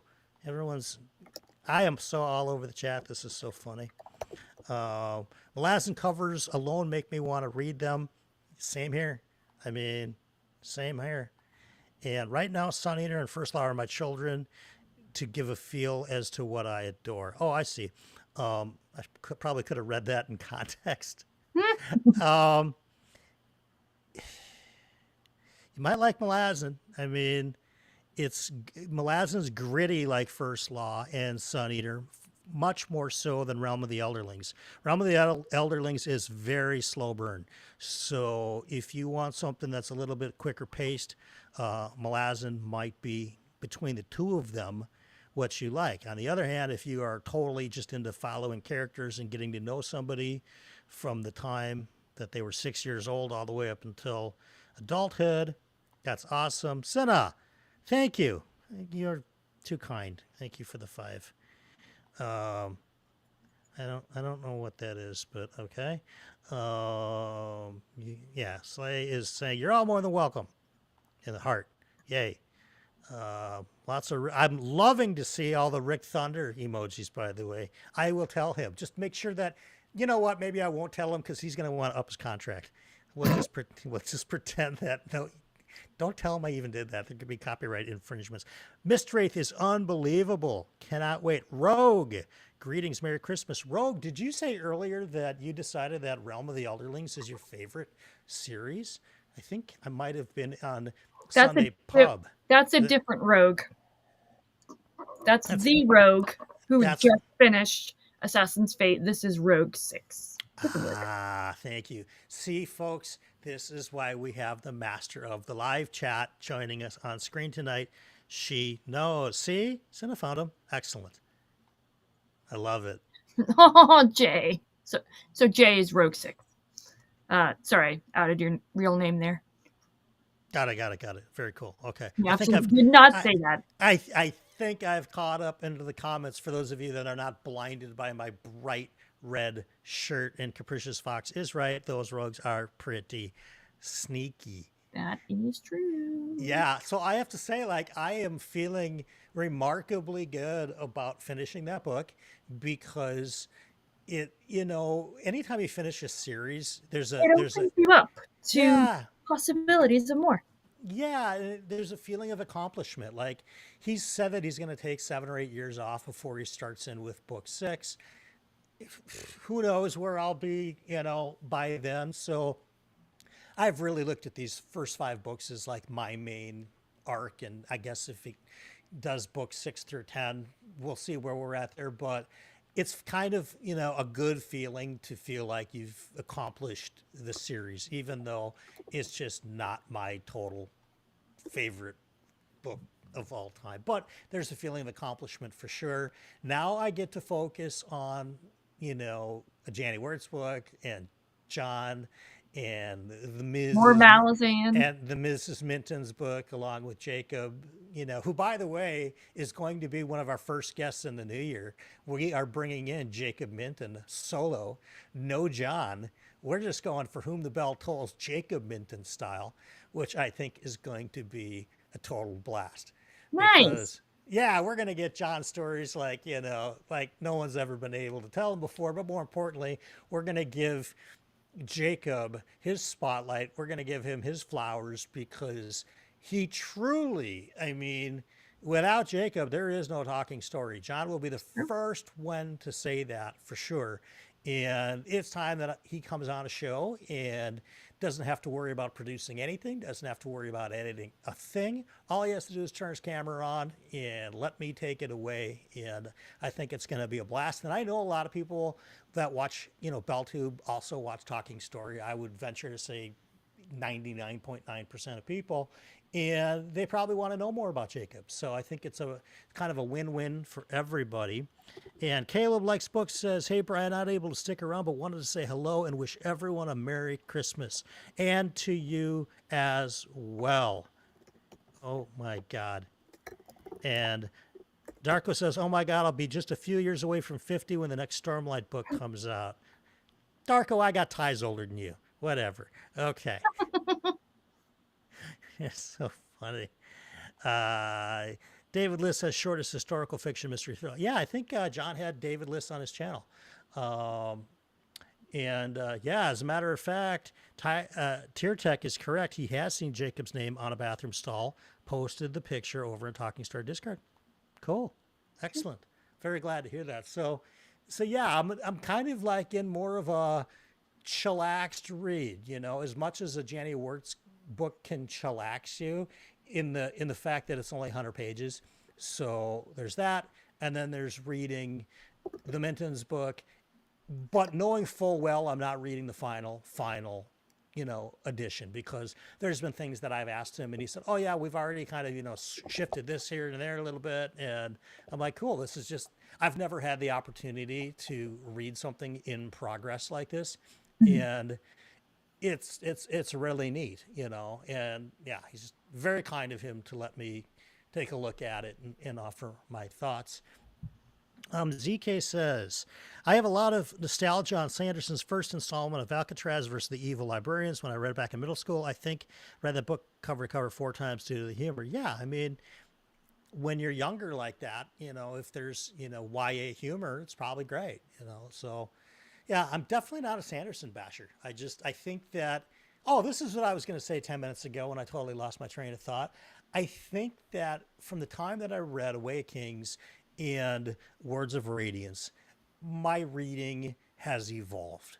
I had not read a lot of books that I've read now. We'll bring up, even Simon and Metta's Vanished Birds. It gets my brain thinking in different ways. I'd never read Gene Wolfe before. I had never read Janny Wirtz before. I had never read Malazan before. I think I had read all of The Dark Tower, but there are just some authors that I've read since those first two books that I think has grown my reading sophistication, if that's a thing, Yeah. that I didn't have under my belt when I read those. And I just think it's elevated, you know? I mean, there's always going to be a time and a place for McDonald's, right? I mean, there's always going to be a time and a place where you just want to go have a hamburger. On the other hand, if you all of a sudden are living with somebody who is, you know, an acclaimed, famous chef and is making you dinner, or maybe you're the acclaimed chef and you're making yourself dinner, whatever, and your tastes evolve, you still want the hamburger from time to time, but you notice it more that it's just a hamburger than by comparison. If Yeah. that, I mean, so it's, I think Philip asks or mentions it during his Dear Dr. Fantasy episodes of that we are what we read. Mhm. And that includes over time, whether that's, 20 years ago, 2 years ago, what have you. And what we read informs our next read and our next read and our next read. So like if I had read, let's just Right. say, I don't know, if I read, I'm reading Inferno now, and if I read next Swordcatcher, I might notice some things differently than if I had read, I don't know, Earthlings before Swordcatcher. Does Right. that make Right. sense? Yeah, absolutely. Um, And and and then, I go ahead. no, I was just gonna say, and then on top of that, like, I've had this experience with Dragonlance Chronicles by Margaret Weiss and Tracy I Hickman. got them right all over there. Yeah. I fucking loved that series. Loved Legends as well. Cool. And it was the first fantasy that I had read as 12, 13-year-old. They were my dad's copies. Yeah. And I read them again for the first time as an adult, as a, getting back into reading regularly. I read it 3 years ago. And for me, they did not age well. It's not that there was problematic stuff in there. It's just that myself as a reader, the way that I read now and what I enjoy in my reading is not what Dragonlance Chronicles is and is providing. And yeah, I know, Rogue. Dragonlance is great for myself as a reader at that time, and it might be great for some readers now. I am notoriously someone who doesn't read to have fun. I don't like to have fun. So, and Dragonlance Chronicles is fun. It is fun. I agree. I'm trying to find, hang on, getting another person in on this as well. But first I have to But find the yeah, link. no worries. Can you send the link? I can definitely try. Yeah, sure. Wait, hang on. Wait, I got it. I got it. Just kidding. Okay. I got it. I got it. I got it. I got it. Okay, while you're setting that up, I will just continue maybe blabbering away. You blab. So yeah, it's just we are all informed by what we read. Wow, I can't talk today. And by an extension of that, who we read with, and like the cultural communal conversations that are going on inform that reading experience as well. So like I know Derry has said multiple times that she read Realm of the Elderlings in isolation for so long that when she finally came to BookTube and noticed all these conversations happening, she was realizing things about the series that she had been reading for 20 years already at that point. New things because it's new perspectives that are coming in. And I don't know. With reading, just like with, life outside of books, we are all informed by our environment, for good or for ill. And realizing that you have grown away from something, or even towards something. Like, I think that's healthy and important to be able to recognize things that you like, things that you don't, and being able to convey that information in a constructive, meaningful, and positive way. Even if you're criticizing something, you can do it positively. Yeah, So that's what I'm trying to say. I'm gonna get off my soapbox now. I think that all makes a ton of sense to me. And one of the things that I think Philip was talking about too, and I don't know if it was Philip or if it was just something that I read, but if I get this to work, by the way, if I actually get this transition to work where we magically, because on StreamYard, you guys also use something called a dynamic scene where when you just click somebody in, it just adjusts everybody to perfectness and they're there. Eevee Mux does not work that way. So Eevee, on your side, do you see two screens or just the one with me? I just see the You one see. with us two. Okay. Well, as I hit this magical button, we welcome in Anitha. Hey! We Hello, welcome in Anitha. hello. This Eevee Mux is so new to me. I mean, Hmm. everything is new to me. I, Oh, I, Yeah, we tested it, or at least I was doing stream tests when StreamYard did its whole like thing update. I tested Eevee Mux, I tested Restream, and Anitha, you should know Alan doesn't like change, so that's why we're sticking with StreamYard. I So know that, but this is not so bad actually. I this mean, is actually way better than StreamYard. Um, Hang on, we're gonna just make you a little bit more in line with Eevee. There. Whoops. There. Okay. Now we're on. I think. I don't know. You guys. No, it's actually whatever, better it's fine. because we can do cool things, right? I mean, the transition stuff is really cool. We can do this stuff. Like all of a sudden, we're all gone, and now we're back. Blah blah blah. I mean, there's all kinds of cool things. You know, there's you know, Anitha's here, ladies and gentlemen.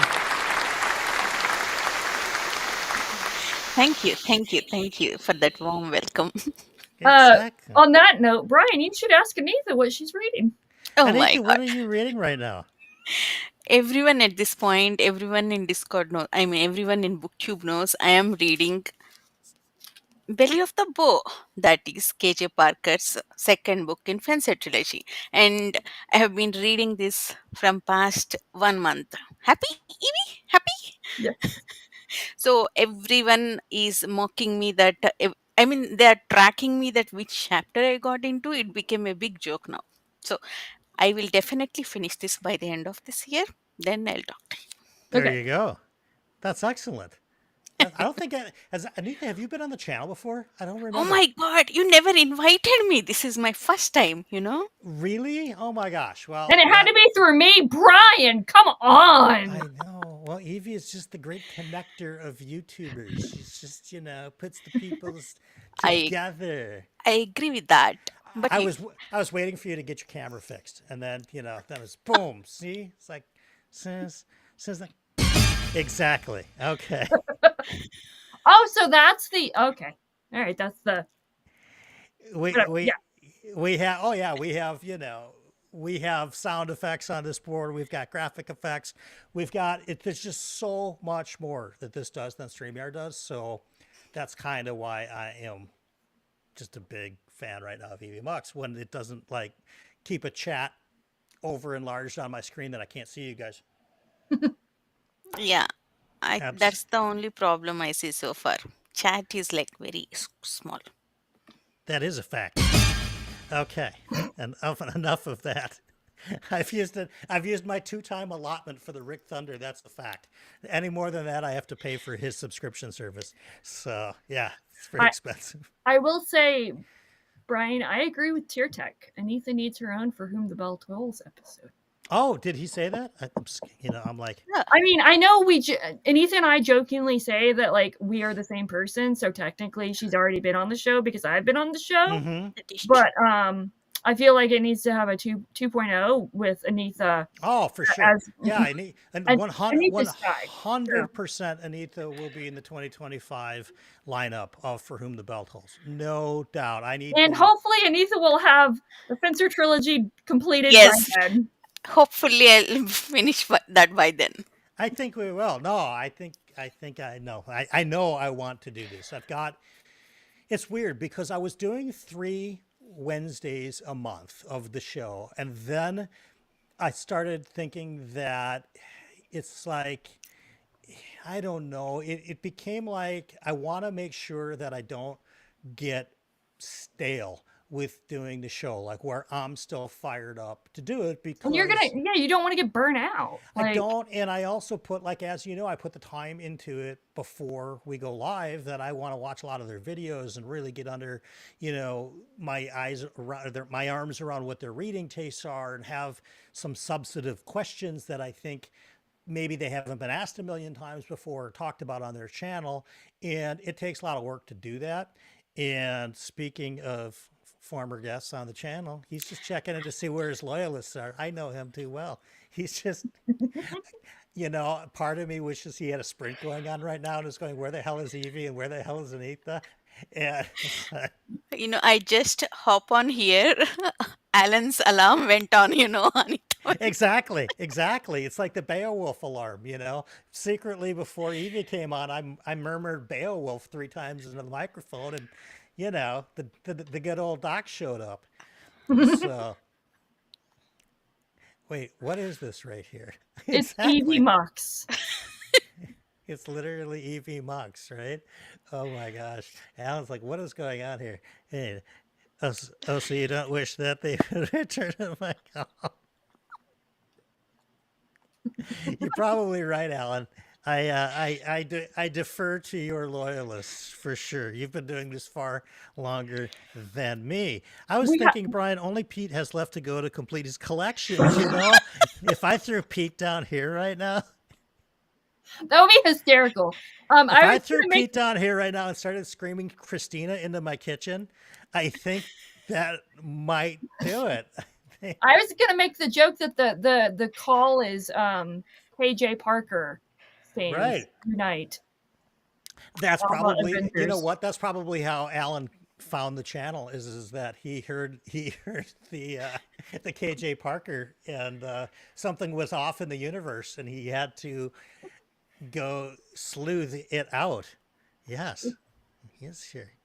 Alan is absolutely one of the most my Oh my favorite people to watch, and it's not for anything in particular. It's like, see, Alan. Alan zinging her in the chat. Alan, do you know what she's doing? It's like she could be reading right now, yes, but instead there was probably 2 other pubs earlier today between Matt and Derry that maybe Anitha was hanging out, spent a little bit of time in. There's probably going to be one after this that the book isn't going anywhere, right? It's absolutely true. Listen, Anitha is doing some what's the word? Some not proselytizing. Oh my god, what is the word? Well, Where that's you kind of it. canvassing. She's canvassing. There you go. She's Or spreading the KJ word. Parker. She's spreading the word of KJ Parker in the Library of Alexandria. Yeah, exactly. I mean, this is all promotion. It's free Yeah. promotion. See, I just hopped on, and within 2 minutes, I talked about KJ Parker and Belly of the Bow. That's Right? why. That's the reason I hopped on. To spread the love. The Library of Alexandria. Are you kidding? Oh my God, no way. That is so funny. Oh my gosh. Where am I? Time wasting is the word that you want. Well, Alan is, you're never wasting time with me, Anitha. You're just delaying your inevitable happiness. You're practicing delayed gratification when it comes to your reading. That's all you're doing. You're imposing your own self-discipline to read that book in its time where you're going to just love it the most. And I'm proud of you for taking that time to delay that gratification that Alan wants you to have instantly or in 3 months or however long it takes. Folks, Thank you. if you hear bubbling over from somewhere in the southern part of the nation right now, it's probably coming from the panhandle. Anyway. Thank you for putting my slump in such nice words. Absolutely. Oh, Rogue. Oh my God. Oh God. Wait a minute. You moved the discussion? I thought that discussion was like, okay. Once. Oh my God. Exactly. And this whole year has been a delayed gratification. So I'm proud of you. That's amazing. I know you. I know it has taken every ounce of you, Anitha, not to read those books, and you're telling yourself, "No, I have discipline. I can wait to read these books when when I feel like I've been patient enough. When I feel like I've crossed that threshold of self discipline." I'm proud of you. It's really good. Oh my god, Alan, you're. I like it when Anitha is playing the farm game on her phone instead of sprinting. And if you didn't like Claudius the God, we get it. Yeah, exactly. Go over it and go see a doctor. Okay. I think, Marianne Yes. says hi, Alan. I love it. This Oh is god. excellent. I gotta take off my jacket. I'm sweating. I'm laughing so hard. Right? I mean, it's just like, I don't know. Oh my gosh. So, that'll be my first question to Anitha when she comes on the show. It'll be, so Anitha, what are you not reading right now? Oh my gosh. Oh my god.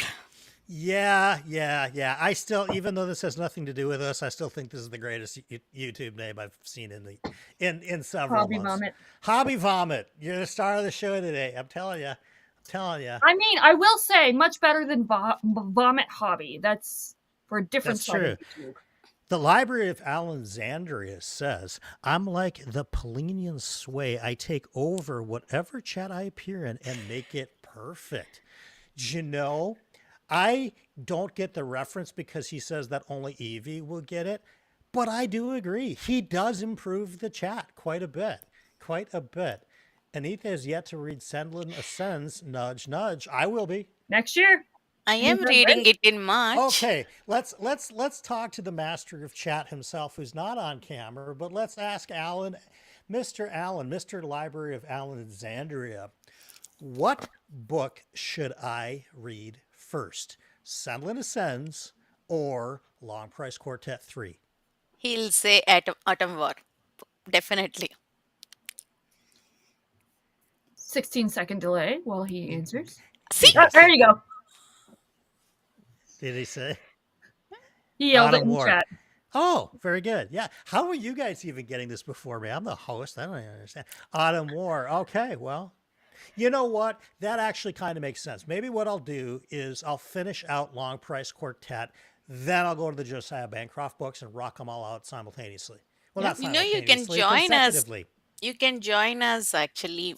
Me, Charmaine, and a couple of us are reading in Alan's Discord. We are starting in March. Sandlin Ascends? Yes. Oh, I could do it. That would actually be perfect. If you Yeah. want to be on camera, all you got to do is, hang on. Alan, I'm Discording you. There. And it's going to be funny because Alan's going to end up in the chat bubble if he shows Well, up. I should probably spend time with my husband, so if he wants to take my spot. Okay, we could do that too. So. We can wait till he whatever. If he even comes on, I have no idea. He's just gonna Don't- come on to yell at Anitha. Sure, forget- Sarabeth, I'm not sure if you're in Alan's Discord. So if you're there, message am. me. I am. I know you are on. Sarah Beth. Oh. Got it. Yeah. But yes, Brian, join us. I don't pay attention. So I'm members of I want to say 4 or 5 Discords, and I participate in literally none of them unless it's like somebody's birthday. I'll pop in and say happy birthday, and after Or I've if seen you get tagged specifically on something. yeah, if someone says Belltube blah blah blah, then I'll go back and I'll take a look and I'll be okay, cool. And people have asked, why don't I have a Discord? That's kind of been a thing, and I was going to do a Discord, but then that kind of didn't work out the way that I thought it was going to. So now I'm like, I don't really know. I'm so busy, and I'm trying to keep my business from Amazon completely smashing it into the ground. So I don't know that a Discord is going to be on the top of my. Wait a minute, what is this? I think that's completely understandable because as part of this community, we have so many friends and there are so many Discords, and it is very difficult to be in all of them. That is true. It is, and I mean, I don't know. I mean, I like it a little bit how Josh and Joanna and Matt did it, where they just kind of combined their channels and they did one Discord. So it's not going to 3 different Discords, to chat with those guys, which I like. And it also probably takes some of the onus off of, them to run it in the first place. Although, Eevee, don't you moderate, I think, for Alan's? I Yeah, moderate for Alan's, for the Fireside Yeah, for Discord, Fireside. everywhere. for Angela from Literature Science Alliance's Discord. I feel like Uh, there's another one.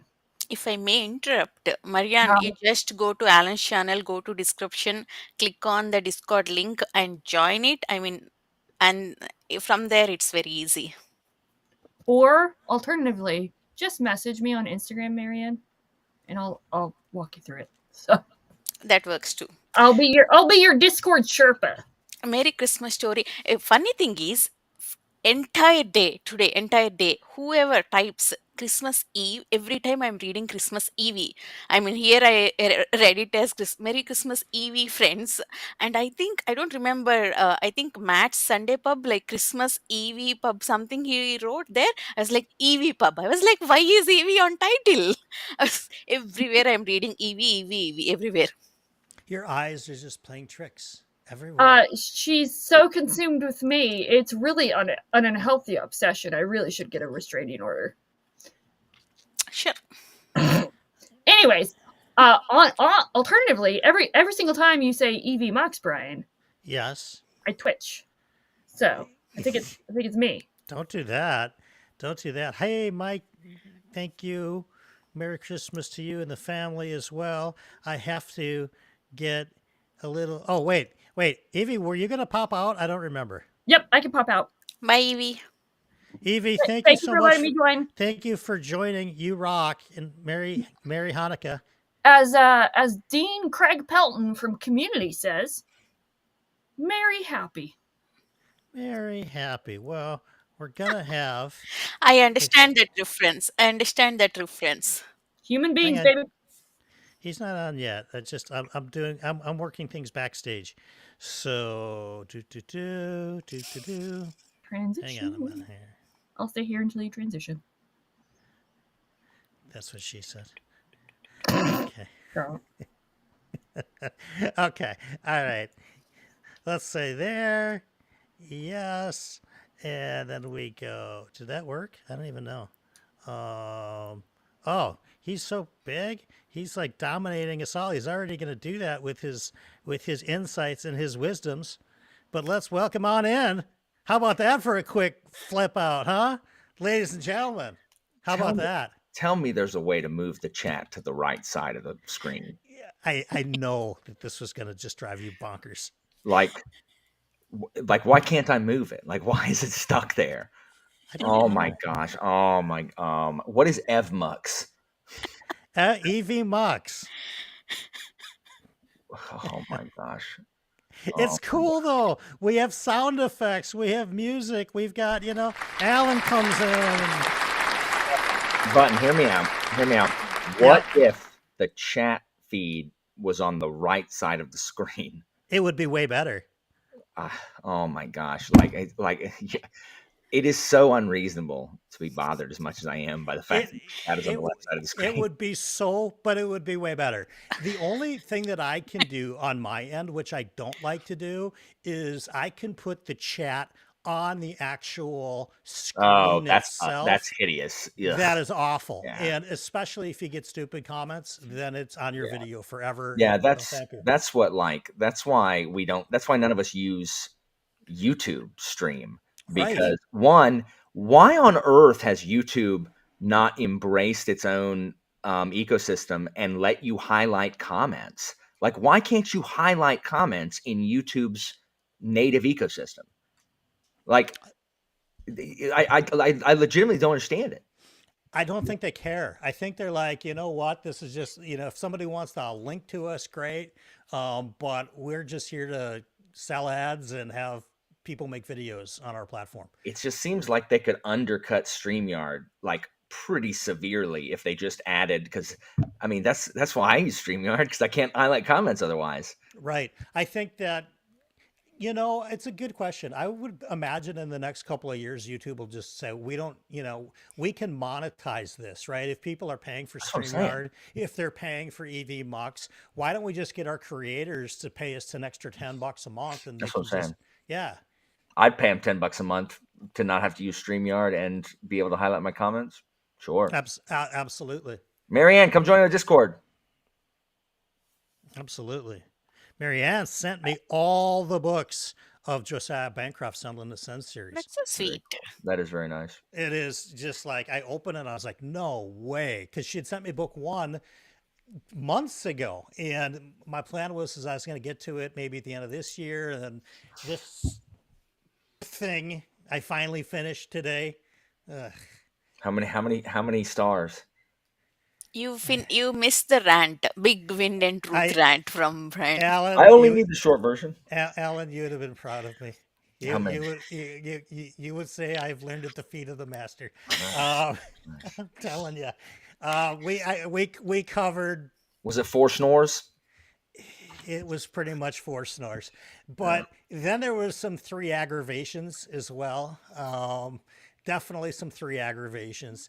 It's just, yeah. You'll never go back and watch this, and I covered it a lot. I'm actually going to make my first ever book review. I've never done a review on the channel. Hold on, really? Yeah, never done a book review. Really? Yeah. Oh, I didn't know that. I just assumed that people do. No, I'll talk about a book and I'll give my thoughts, but I've never done this is the book that I read. This video is entirely about the book. I'll talk about hey, this is what I read this month. This is what I thought about it in recaps and stuff, but I've never made just a purely dedicated one book, one video. Yeah. And I'm inspired to do that. Nice. So do it. Get ready. You'll get a lot of traction, but a bunch of those comments are going to be negative. That's okay. Yeah, definitely. I mean, it's okay. Part of it is because I do want the traction, which I know you hate, but I'm honest about it. It's like, hey, I wouldn't mind people coming to the channel more. Thank you for saying, hey, like that. That's it. That's all I want is for people to not be disingenuous. That's it. That's it.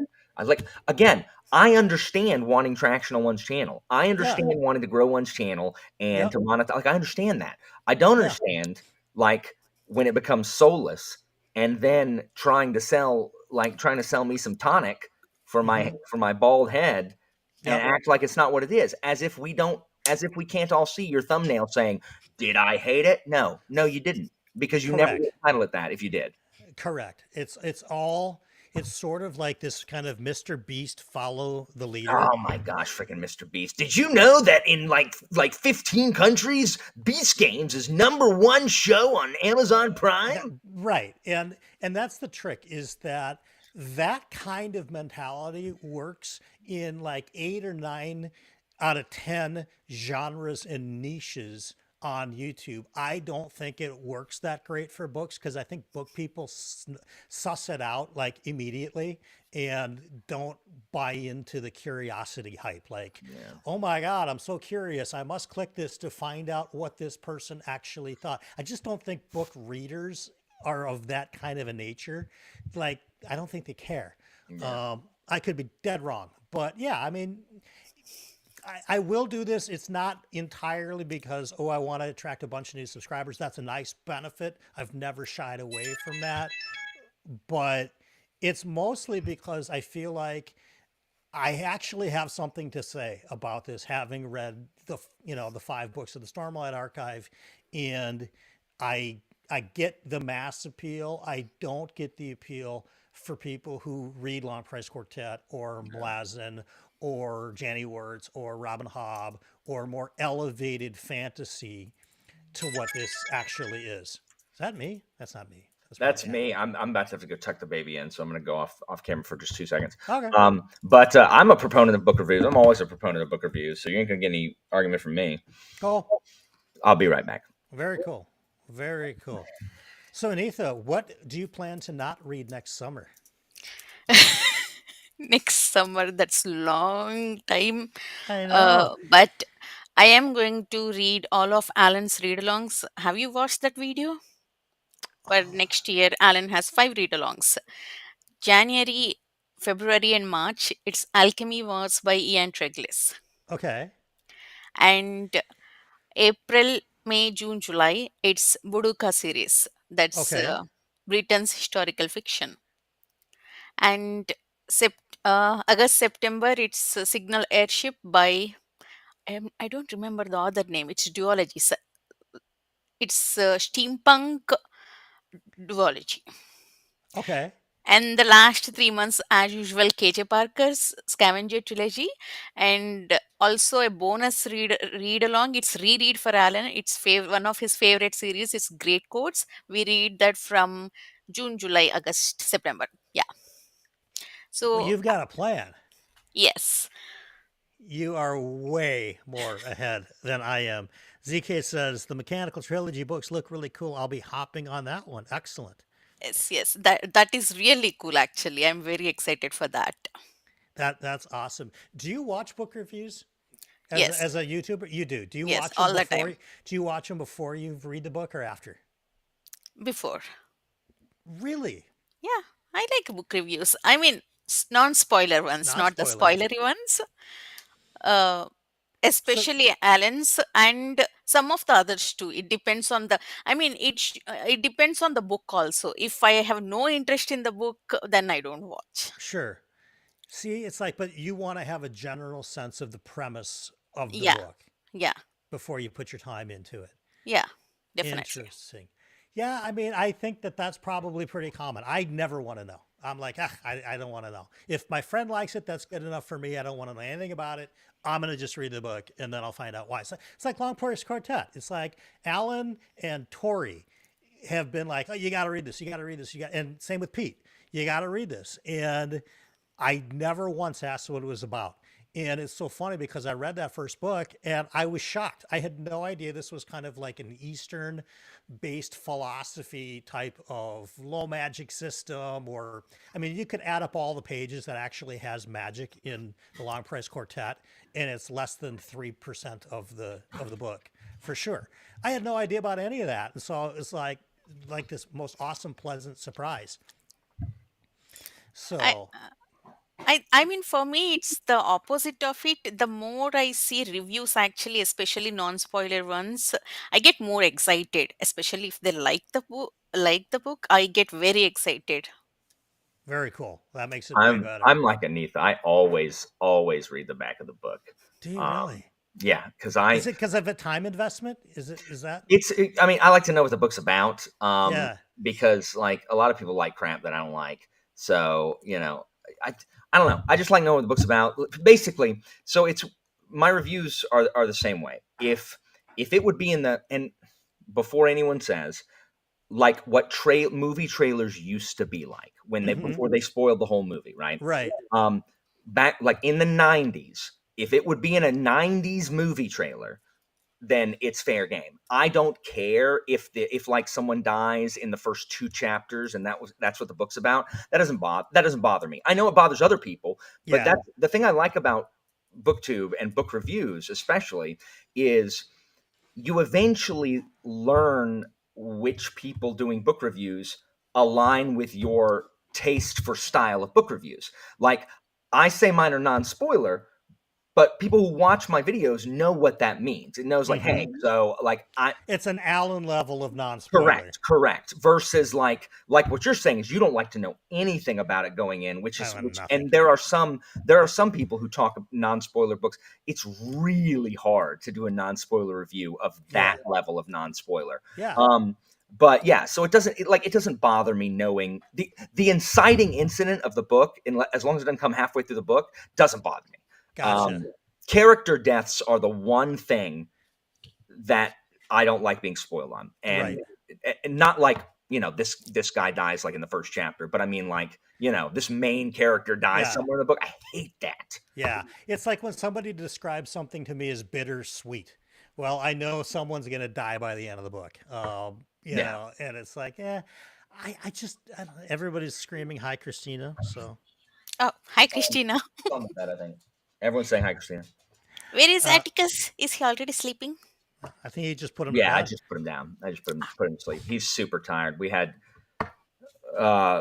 we had to go over to my parents, my dad and stepmom, for Christmas for him, and then he went to the Christmas Eve service where Christina plays, and then we went out to where my mom and stepdad are, and I saw my brother and nephews and sister-in-law, and so he just had a long day, so he was ready to go to bed. He was over it.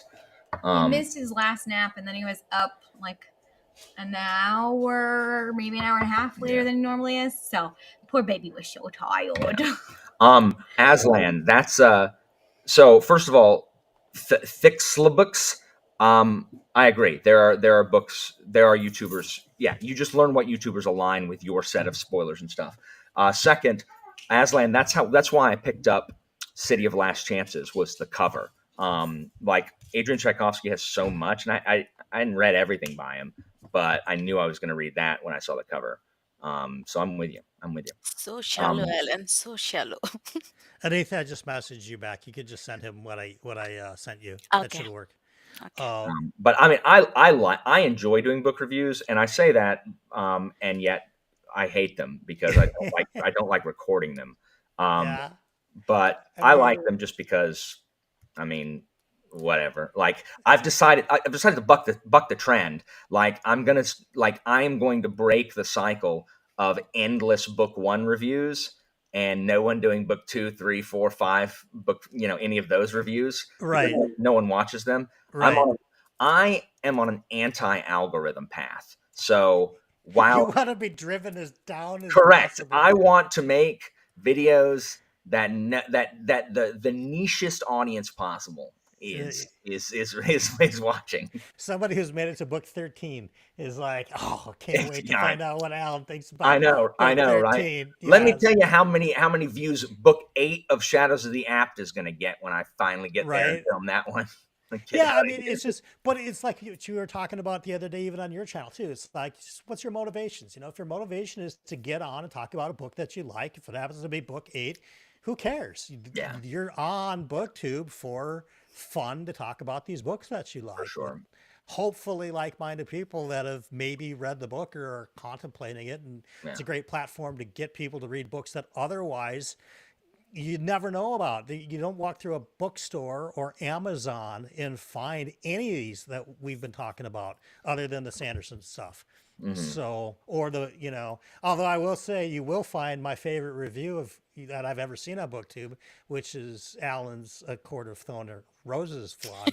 It's just quite possibly the greatest vlog that has ever vlogged in the history of vlog. Look, that book is not as bad as I thought it was going to be, but like you gotta change up your descriptors, lady. Everything can't be the color of it's russet gemstone. It's not. No one describes things as russet color, and it's fine if you want to do it once. But every time you talk, stop. I did feed the dogs. Yeah. Are you feeding them again? Don't feed them again. They're fat. Okay. Ladies and gentlemen, he's going to get covered over slightly by chat, but I want to angle this right. Hang on. God, this is like crazy how we can do this. Because you do everything manually here, but boom. Dang, what a Ben. Ladies and gentlemen, Ben from Books with Bengus Khan. He's here. He's live. Hello. Ben was patiently waiting for the Tournament of Champions. He's the only. We've only had doing it right now. I mean, season 2. We've only had one Tournament of Champions, and Ben won. And when this next episode airs in January, Christina's making a trailer. It will be either. So it's going to be Mindlin, Murphy, and then whoever wins out of Eevee, Yolanda, and Derry, and they will fight for the right to go up against Ben and the third challenger, whoever that is, after 4 more episodes, that will compete for the Tournament of Champions, won only by Sarah from Sarah Reed thus far.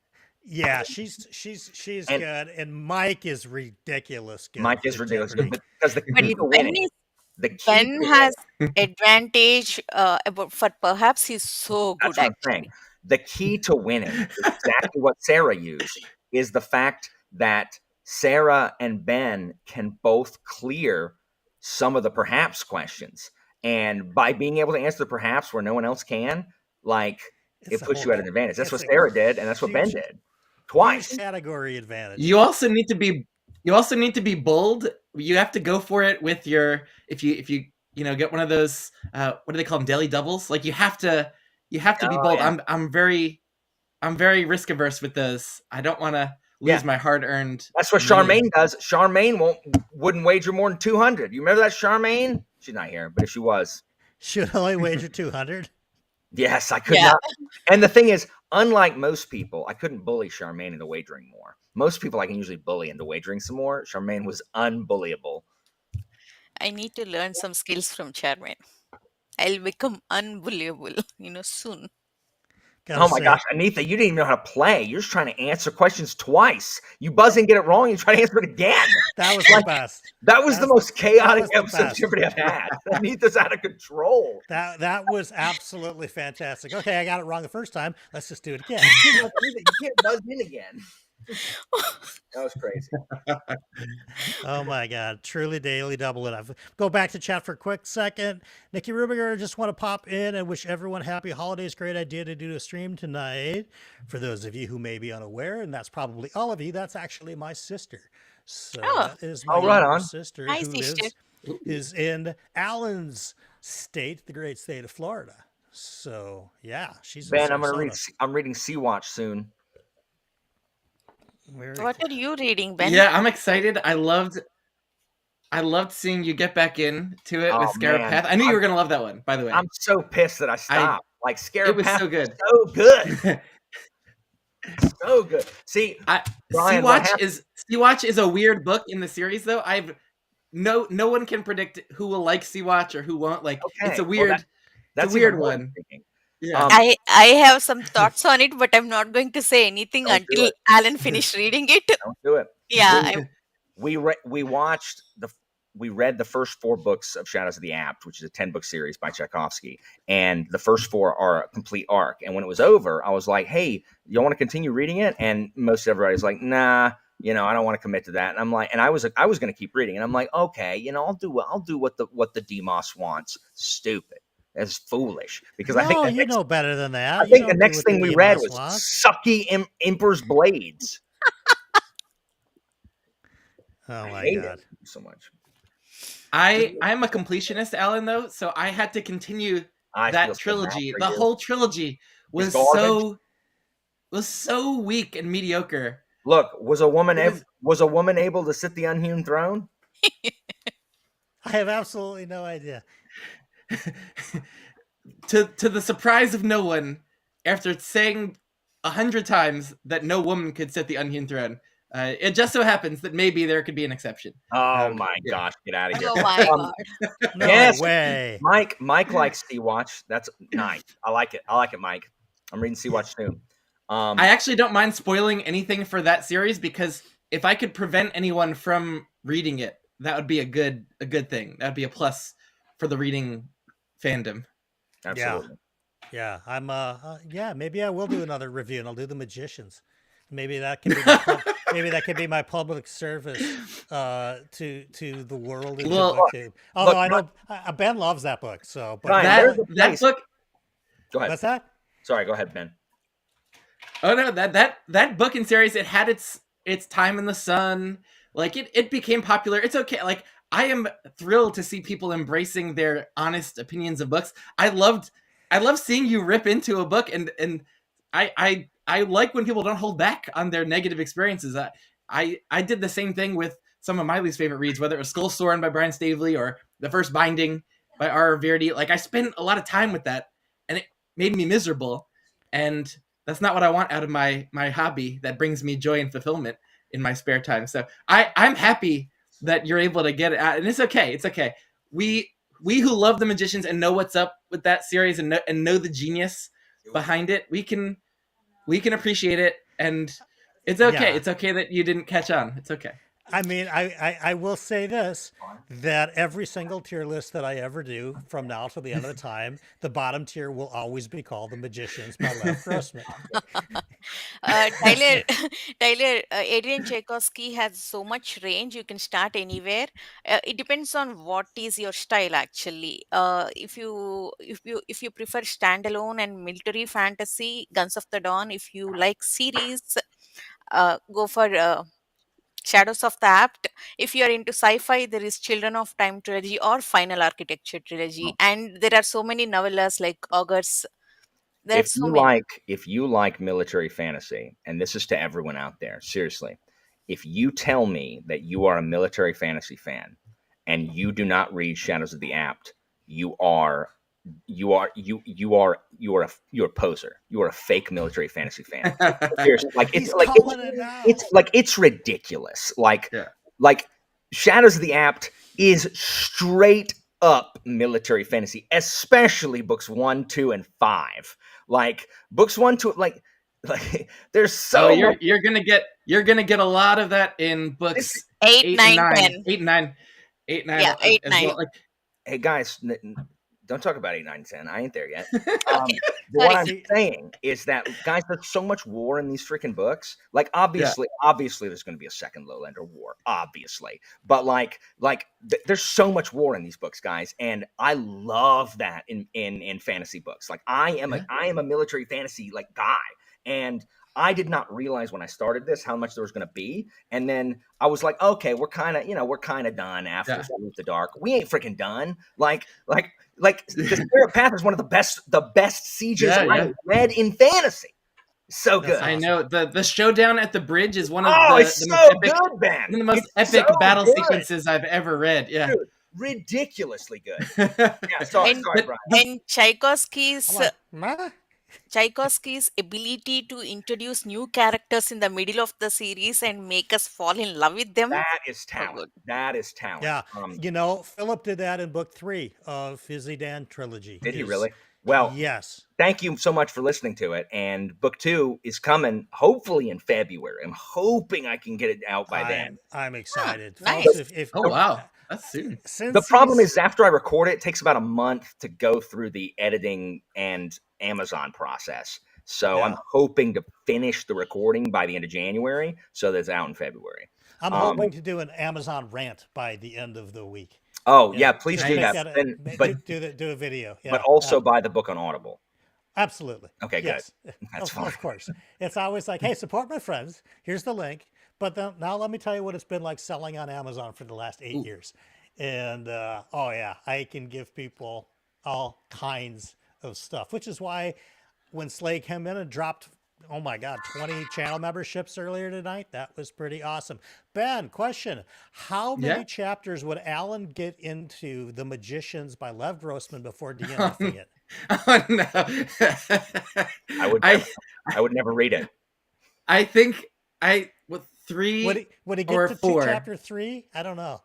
I think he would. I think he would get to the school most likely, and maybe not too far. Maybe not too far into the school business. Yeah, I think that's it. I think he'd say, I don't know why I'm reading this, and that would be that. So yeah. By the way, someone asked what I was reading. I am actually in a reread. What is that? Oh, Dungeon Crawler Call. Okay. Oh, a reread. A reread of DCC. I have the first book here, but I am nearing the end of book 3. Nearing the end of book 3.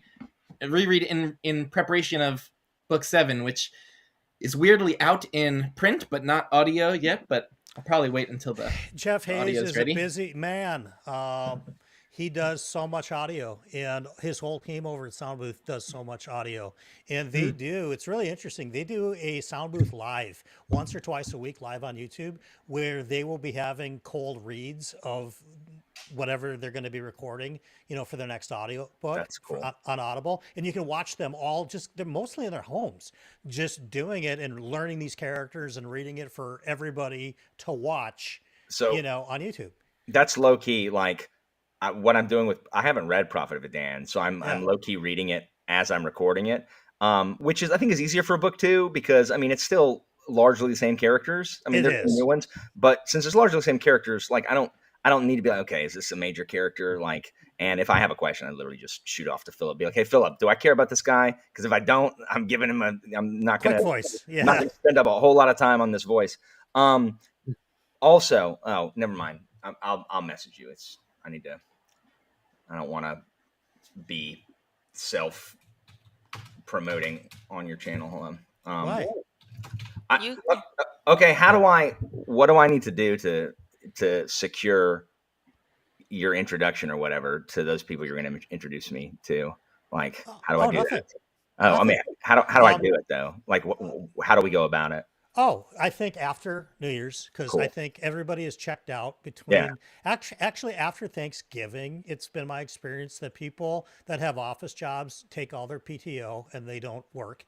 The Word. ones that do are mentally checked out sometime right after Thanksgiving meal, really till the end of the year. So there's a couple people that I definitely want to introduce you to. One of them is named Justin James over at Sound Booth Theater. He is the COO of that company. And the other I will message you about because they're corporate people over at Podium Entertainment. Cool. And Podium is one of the giant. I mean, Ben, you probably have 300 books on audio from Podium Entertainment, would be Oh, my wow. guess, because Great. you listen to so much audio. When you go to Podium Entertainment's website, the list of narrators that are under their umbrella is unfathomably huge. It's just insane. like, holy cow. And Soundbooth is kind of the opposite. They're a much smaller operation, but you know, he's got Dungeon Crawler Carl right now. So it's like, Yeah, that's awesome. what do they need? You know, but they take on like all kinds of, it's all indie, really, because a lot of the Soundbooth stuff started with LitRPG, and that was all indie. Sweet. Hey, look at that. Alan, do you like narrating enough that you would want to do it besides for friends' books? Like besides for Philip's books? So when I'm doing it, absolutely not. It, but when I am done with it, I find that I miss it and had fun doing it. But it's really like anything. Like I don't like doing. I don't like having to do things. And so while I'm doing it, I'm just like, all right, let's do this. But then like, so it is when I'm not in the swing of it, it's hard to like get that activation energy. But once the activation energy starts, like it's hard to stop because I'm like, oh, I'm on a roll. Let's do this. And so yeah, I do it. I do enjoy it, and I also hate my job. So I am, looking for other sources of, whatever. I mean, Alan's a theatrical guy by nature, so it sort of lines up with his sort of inner self, to be telling stories. And you add on top of that the ability to do all the voices, which very few people really do have. Yeah. It's fun, and the more you do it, the more you can hone your craft and stuff, and that would be, it would be, I don't know. Yeah. I want KJ Parker to let me freaking narrate those books that don't have any freaking audio for them. It's like, KJ Parker, like seriously, give me a signed copy of something and I'll do it for free. Right. Like, come on, bud, just send it by Pony Express across the mail barge. And I suspect that there are more books coming out right now because of, just the rise of indie publishing and self-publishing than there are capable narrators to do it. Like I've got friends that have sold. My friend Alaron Kong has easily sold 1 million books. He's got 100,000 ratings on Amazon. That's so insane. Philip tells me that maybe 1 in 10 people who read a book in this genre actually go back and rate it. So just by that, he's probably sold somewhere near 1 million books of LitRPG. And he has a guy named Luke Daniel. No, does he have Nick Podell or Luke Daniels? One of the two, but I'm sure Ben's familiar with both of those narrators, being an audio guy. But yeah, some of these guys, they're waiting on 8 months, 9 months, a year to narrate their books. And so I think there's probably a good demand for talented narrators and they're voice actors. I hate even calling them narrators because they're not. They're voice actors. I would be a narrator. I would come on and read you what it says on the page. Alan would come on and actually act it out. There's a big difference. Like when I hear Sanderson giving like readings at his events, it's terrible. Like it's painful. Same with actually Rockio. Like I hear Sanderson or Rockio reading from their books. I cannot. It's like torture. And yeah, gosh, Ben out here just friendly firing like left and right. He busted out the Tommy gun out of his guitar case. I love it. The Tommy gun. But narrating books well is truly a theatrical skill. It's so different from the writing of it. It's a completely different, thing. And so yeah, I so appreciate what narrators bring to the table. And I did listen. I read Way of Eevee Dan actually hybrid, which I like to do, and I did it mostly in print, but I was dipping into the audio here and there, and I loved, Alan, your performance, the liveliness that you brought to that performance, and your voices. Awesome. Like I think you just nailed it. And so I'm trying to decide if I want to wait until the next audio comes out, or if I just February, or immersion read in February. Yeah, that's pretty soon. Yeah, I might wait. I'm gonna read Tyler's comment here. It says, "Listening to Way of Eevee Dan was awesome. Thank you for making reading more accessible for the dyslexics like me who immersion read. I really dug the voices." Yeah. Well, thank you. No, the reception has been good. Like I finished it, and I was like, "This is the best I can do," and I was like, "Hopefully, people don't hate it," but people have liked it, and that has shocked me. I'm like, "Oh, that's good. That's good." Yeah. But I enjoyed Way of a Dan more narrating it. I don't know. I think Philip's book does well voice. Like, you know what I'm talking about? Like some books don't always sound as good out loud because, when we read them, we're not reading them. Like when books are written, they're not written to be read out loud anymore. You know what I mean? Right. So I don't know, but I found that I enjoyed narrating that. I liked playing with it. I like the bad guys. Yeah, absolutely. Hey, Laura, happy Wednesday, Evil. Exactly. The priests they have a lot of nuance and character for antagonists. They're really thrilling antagonists because they feel like they have organic motivations that aren't just mustache twirling, being evil guys.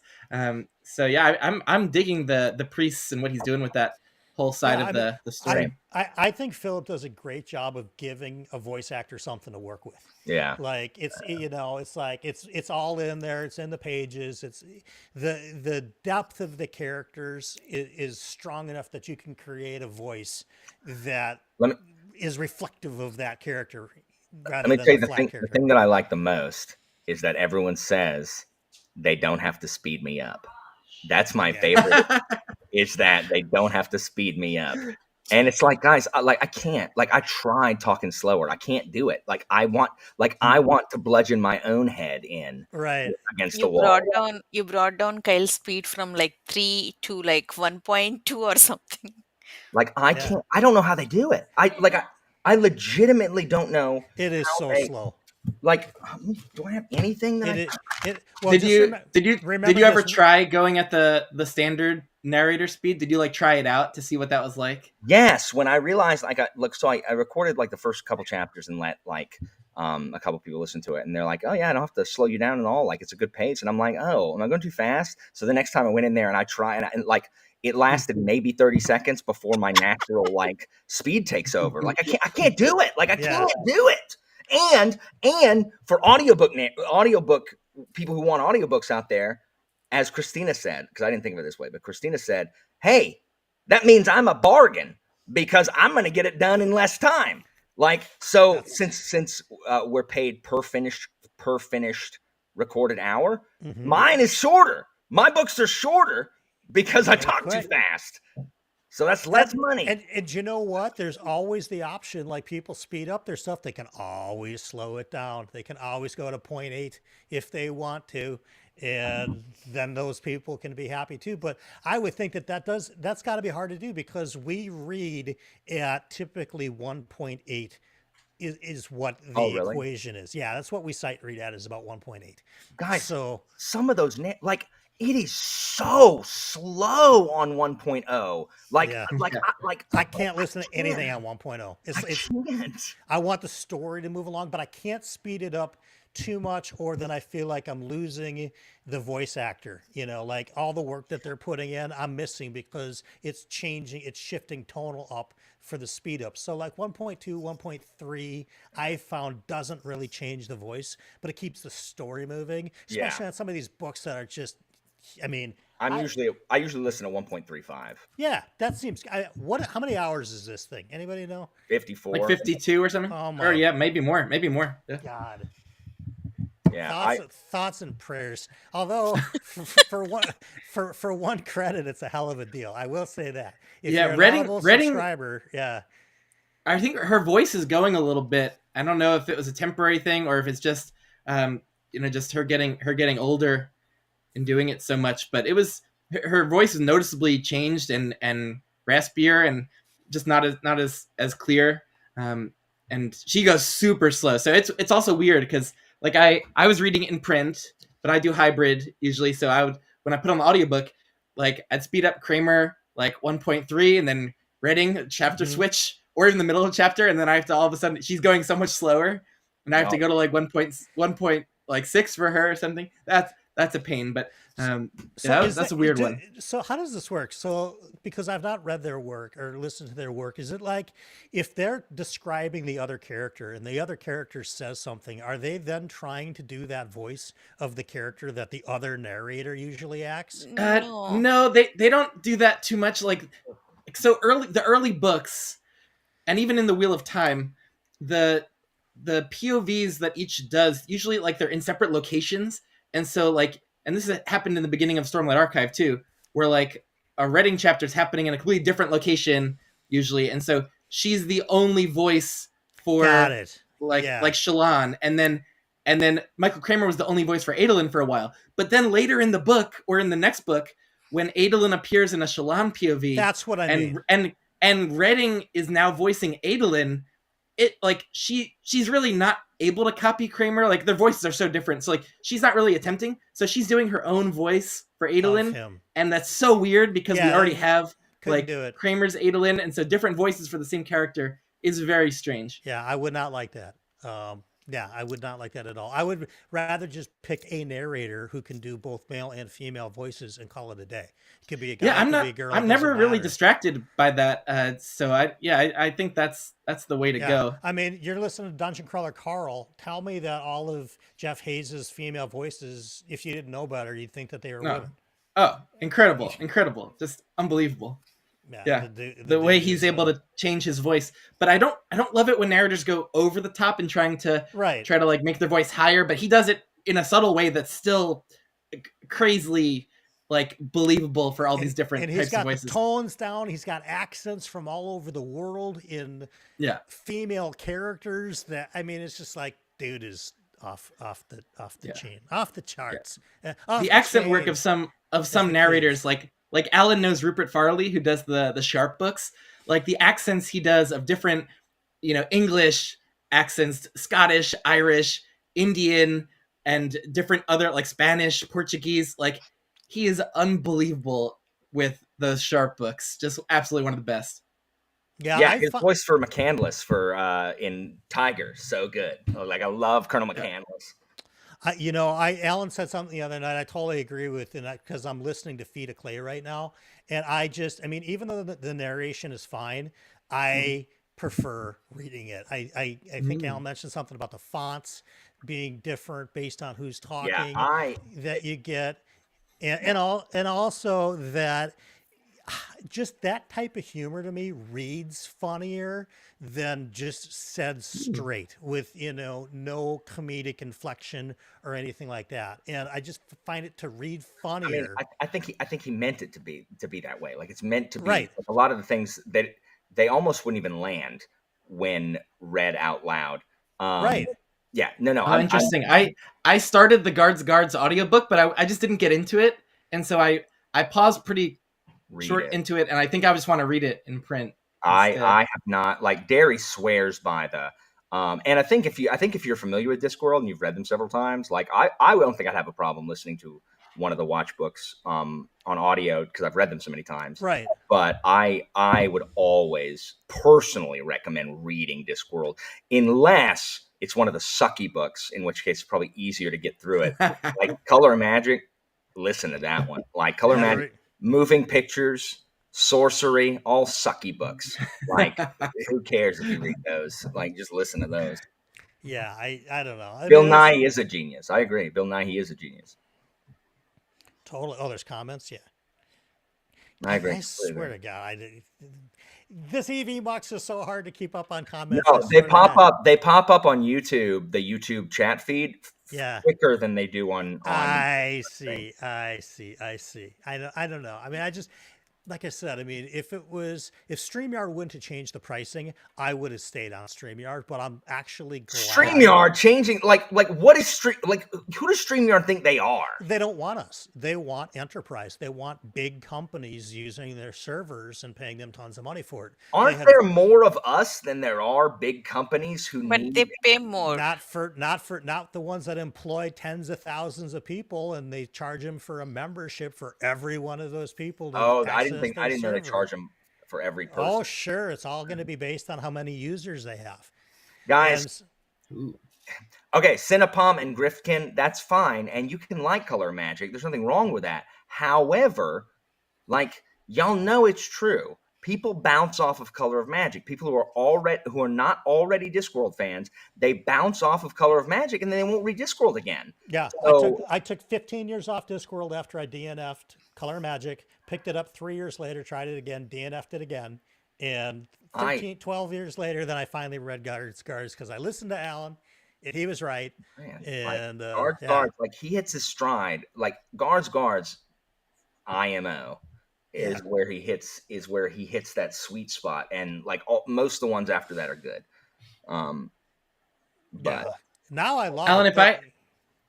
My first Discworld was Mort, and it was just okay for me. Like it was a little underwhelming. Like I didn't get the urge to pick up more death books after that. Would you say I should go for Guards next, or a standalone like Small Gods? No. Postal. Guards. No. I tell everyone Guards, and then they ignore me because they hear what they want to hear about the death books, and they think it's going to be all about. It's not.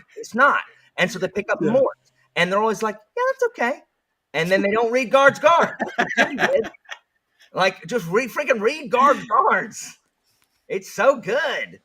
And also, if you want to understand me as a person, read the City Watch books because Sam Vimes is my spirit animal. That's awesome. I don't know if I have a spirit animal in books yet. Yeah, maybe Carl. Brian, yeah. I need you live to give me my next LitRPG read, and because this is my first one, I've reread it now 3 times. Yeah, I love everything about it. I am not. I don't have a great feeling that I'm gonna find one that is gonna hit even close to what this is. But even that being the case, what would you say for a lover of DCC? Yeah, you should. The next book you should read is called One More Last Time. It's by Eric Ugland, and it's book 1 in the Good Guys series, and you should do it on Audible. And the voice actor is Neil Helligers, and you will love it. Last time, yeah, I have never read a LitRPG. What about you, Anitha? No, obviously. I actually think Alan would love it. I do. I think because of the fact that he is a gamer, but it's not overly gamey. It's just it appeals to certain sensibilities that gamers like.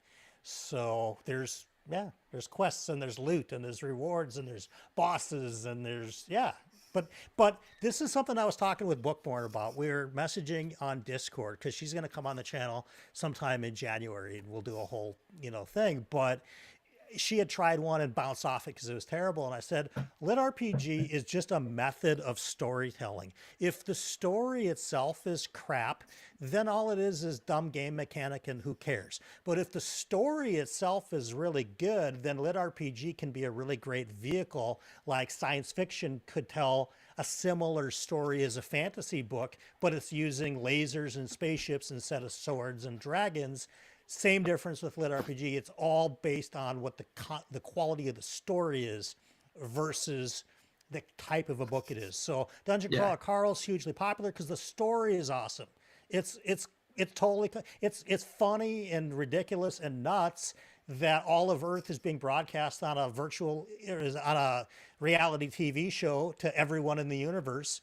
That's ridiculous, but there's all kinds of crazy themes that I'm sure Joanna and Philip, when they do a buddy read without Alan, will go through quite in depth. But the game elements are really important too. Like their stats matter for their survival and what they're able to do. Like what they pick up what they pick up in their rewards boxes, like actually comes back around in really clever ways to matter in the plots and the action. Right. And like he doesn't, like he barely forgets about any tiny detail that comes up in any of these books. Like it comes back around later. It's unbelievable how much. Yeah, you have to. And Alan as a former DM and somebody who knows how to DM would probably agree that you have to remember the stuff that went on in the campaign.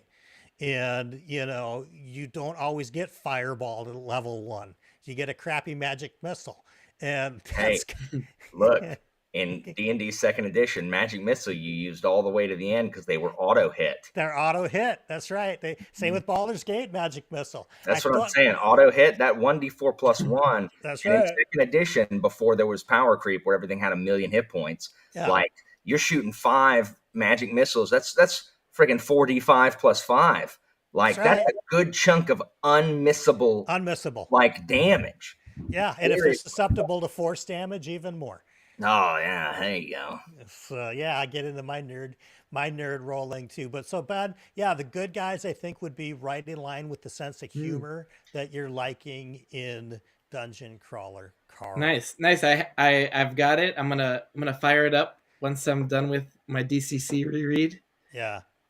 Absolutely. Well, I need more because I can't just be rereading these all the time. But I do love them. I do love them so much. I'm telling you, there's more LitRPG books sold than fantasy books, and it isn't even close. If you go to Amazon and you take a look at the sales that are in LitRPG, it's bonkers. I would never ever recommend The Wandering Inn to anybody ever, but it's done tremendously well as well. Alan may not like a lot of the language in DC. That's probably true. There's other. The thing about the language is that it doesn't come from the POV character. Like Carl he's a really just like straight kind of guy. Like he's like very honorable and kind of like quiet in terms of what he says out loud, and he's very serious. And so like the craziness and the like raunchy jokes and like that comes from other characters and the AI system AI character. And so like it's interesting because Carl himself is a very like staid presence and serious presence. So the craziness that plays off around him, I think, makes for this cool contrast in tone. Yeah. But Carl and Donut but in Donut she'll also say some raunchy things, Donut here, but she's also has such a childlike innocence and goodness that it like everyone falls in love with Donut. And man, I think Alan could like it. Even with some of the raunchiness, the fact that it doesn't come from the POV character, it really depends. For example, like book 3 of the Poppy War, like Rin, like just like dropping like F-bomb. I'm just like, this is distracting.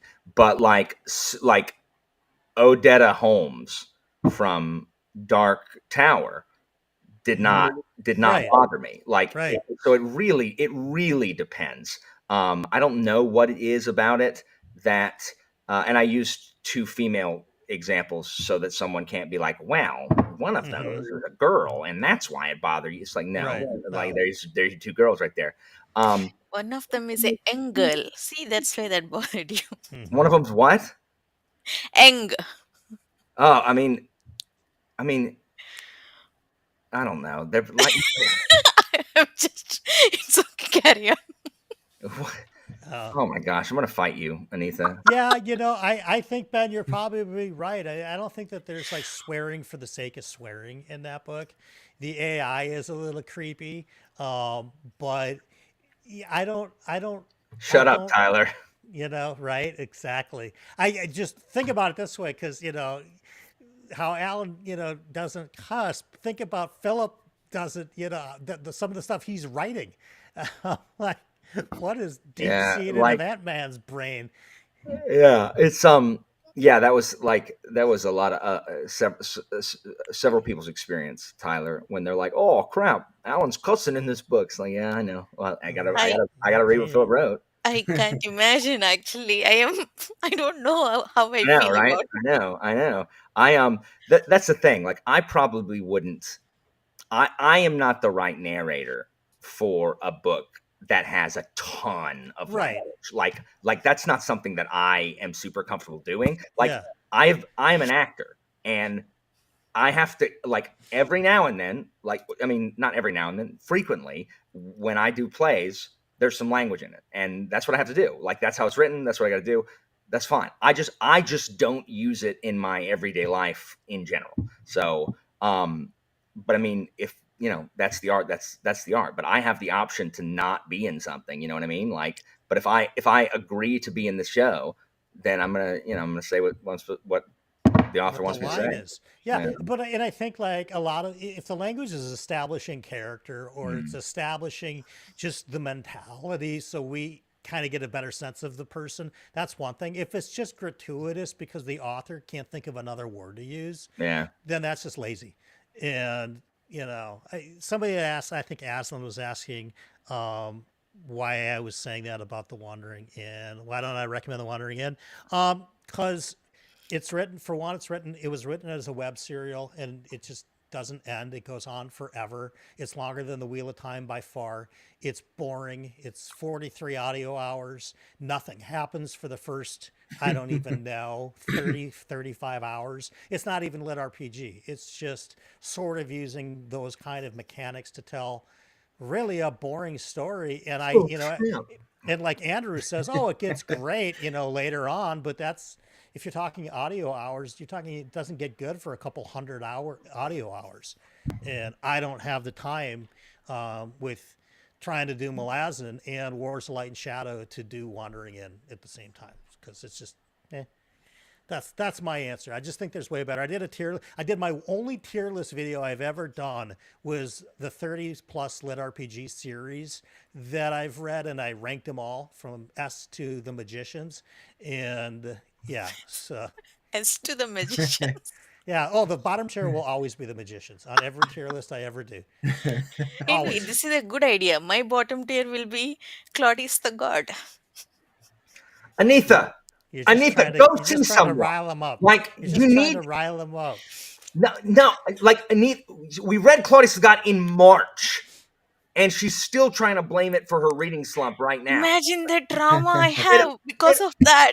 Imagine Anitha, your trauma is not an excuse to act the way you're acting. Like, your trauma doesn't excuse your behavior right now. So stop, like, making everybody else's life miserable because you didn't like Claudius the God. Go read something. You guys. Maybe. Oh my God, you cracked me up. You know what book I didn't like while we're on the topic? The Tyranny of Fate. So I actually like Justice of Kings, but maybe this is the year break. I couldn't get back into that series, but his prose was starting to bother me. Just like talking about language, we're in this kind of medieval setting, but he's throwing around, like shit and all these curse words constantly. Like, that was continually taking me out of those books. It just didn't feel necessary to see like modern curse words. But even his own in-world curses weren't working for me either. Like, he kept on having characters say like Nima's tits or something like that. Like, I don't know. His prose was not keeping me immersed, and something about the direction that series took. I love the Judge Dredd going around meting out justice in the provinces from book 1 and having these trials, but it just became a more conventional Anitha, epic fantasy political story. I don't know. I didn't love it. I didn't love the direction that the series took because Justice of Kings is fantastic. I think he threads the line, or threads the needle, walks the line, significantly better in Grave Empire. I am excited. Now it could go either way. Like it could fall on the side of where, like, I don't like the otherworldly stuff as much as I like the Flintlock in Grave Empire. As much. Like I like the grounded stuff more than the otherworldly stuff. And the 2 and especially 3 leaned much further into that when I, prefer the more grounded stuff. And right in Grave Empire, I think it walks the line really well. But again, it could veer way over there into that realm again, where it's like I would prefer us stay with the Flintlock stuff because I love the Flintlock stuff that's going on. It's good. It's a good Flintlock book. Is that a second or third book, Tyranny of Faith? Second one. It's the second one. Oh. Yeah, I mean, I've heard that like quite a bit. There's just a lot of readers that all loved book 1, and then it's like a 50-50 split by the time the series ends who ended up liking it goes in the totality. It goes in a completely different direction than book 1. Like the feel of book 1, and it becomes a more conventional, like, fantasy political empires crumbling sort of plot. And I want him to lean more into like his, like, he has the background as a lawyer, and like the way he had this judge character at the heart of book 1 felt so fresh and unique in fantasy, and like centered around a big trial. Like, I don't know, book 1 worked for me so well, and I was so disappointed that like it just became more of a conventional epic fantasy plot in book 2. The third book ends in a trial, and it really like made the book for me. Ooh, that's good. We went back to it because it that like maybe gets me. It felt like before I won again. But I mean, the whole rest of the book is it's a lot of the supernatural stuff. I think Pete's right. The supernatural stuff is really good. Okay, so Sarah Beth, there is I think the horror elements are ratcheted up in Grave Empire in a like I think Grave Empire is legit a scarier book than any of the first 3. Like dude loves, like, Richard Swan loves horror, clearly. There's some like actual scary stuff, like scary moments in Grave Empire. And she just returned the book. No, don't read it. It is a good Flintlock fantasy, and we need more of those, guys. There are not enough good Flintlock fantasies. Yeah, Sarah Beth, I don't like. It's a good book, like it is good, but there are those elements, especially with. Never mind. I was going to say especially with one of the POVs. That's not true. It's with there's one, like the other POV I wasn't going to say has a really disturbing thing that is just something that creeps me out specifically. Ooh. And I was like, I was like, that's so creepy. It's a personal thing, yeah. Oh my god. But it's really good, and we need more. We need better Flintlock fantasy, like than Promise of Blood. That's awesome. Guys, I hate to do this. But, I was going to have to go anyway. Let's do it. Here's my camera is going to legit die sometime in the next 10 minutes. So it's like I didn't want it to crap out on everybody. And all of a sudden I'm just gone and the stream is still running. But thank you guys for jumping in tonight. I fully expected to do this solo. The whole thought of doing this stream was, I know that there's a lot of people that are kind of on their own on Christmas Eve and on the holidays, and sometimes that can be not as fun for a lot of people. So I wanted to give them a place to come hang out for a couple of hours.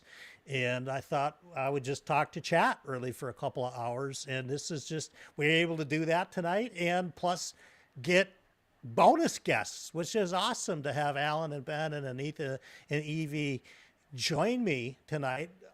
Wholly unexpected. Didn't talk to any of these folks prior to the stream. So you guys really brought the stream to life out of nowhere. Thank you, because I didn't know if I was going to be on for a half hour tonight. There'd be 3 people in the chat, and I'd just say, okay, well, just wanted to make a cool place for people to come hang out a little bit. But you guys actually made it into a show, so thank you. Thanks for letting us hang out. Don't forget to like and subscribe, and Hit that bell notification. hit that bell notification and join the Patreon. And for those of you that were here when Slade dumped 20 subs on people, enjoy your Rick Thunder emojis and your funky Mirage emojis and all that good stuff. So Everyone, you guys, make sure that you message Anitha directly asking her how Belly and the Bow is going. yes. Like, you don't even have to know what that is. Just message it. Be like, hey, how's Bow Belly going or whatever. Everyone message in Alan's Discord by tagging Alan. Okay.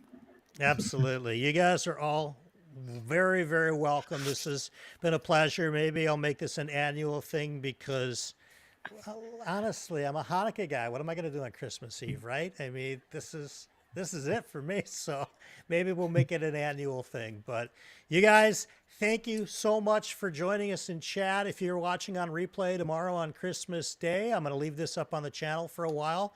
It may stay on forever. It may be gone next week. I don't know. But this is awesome. Thank you, guys. Bye, guys. And we'll see you Bye. soon.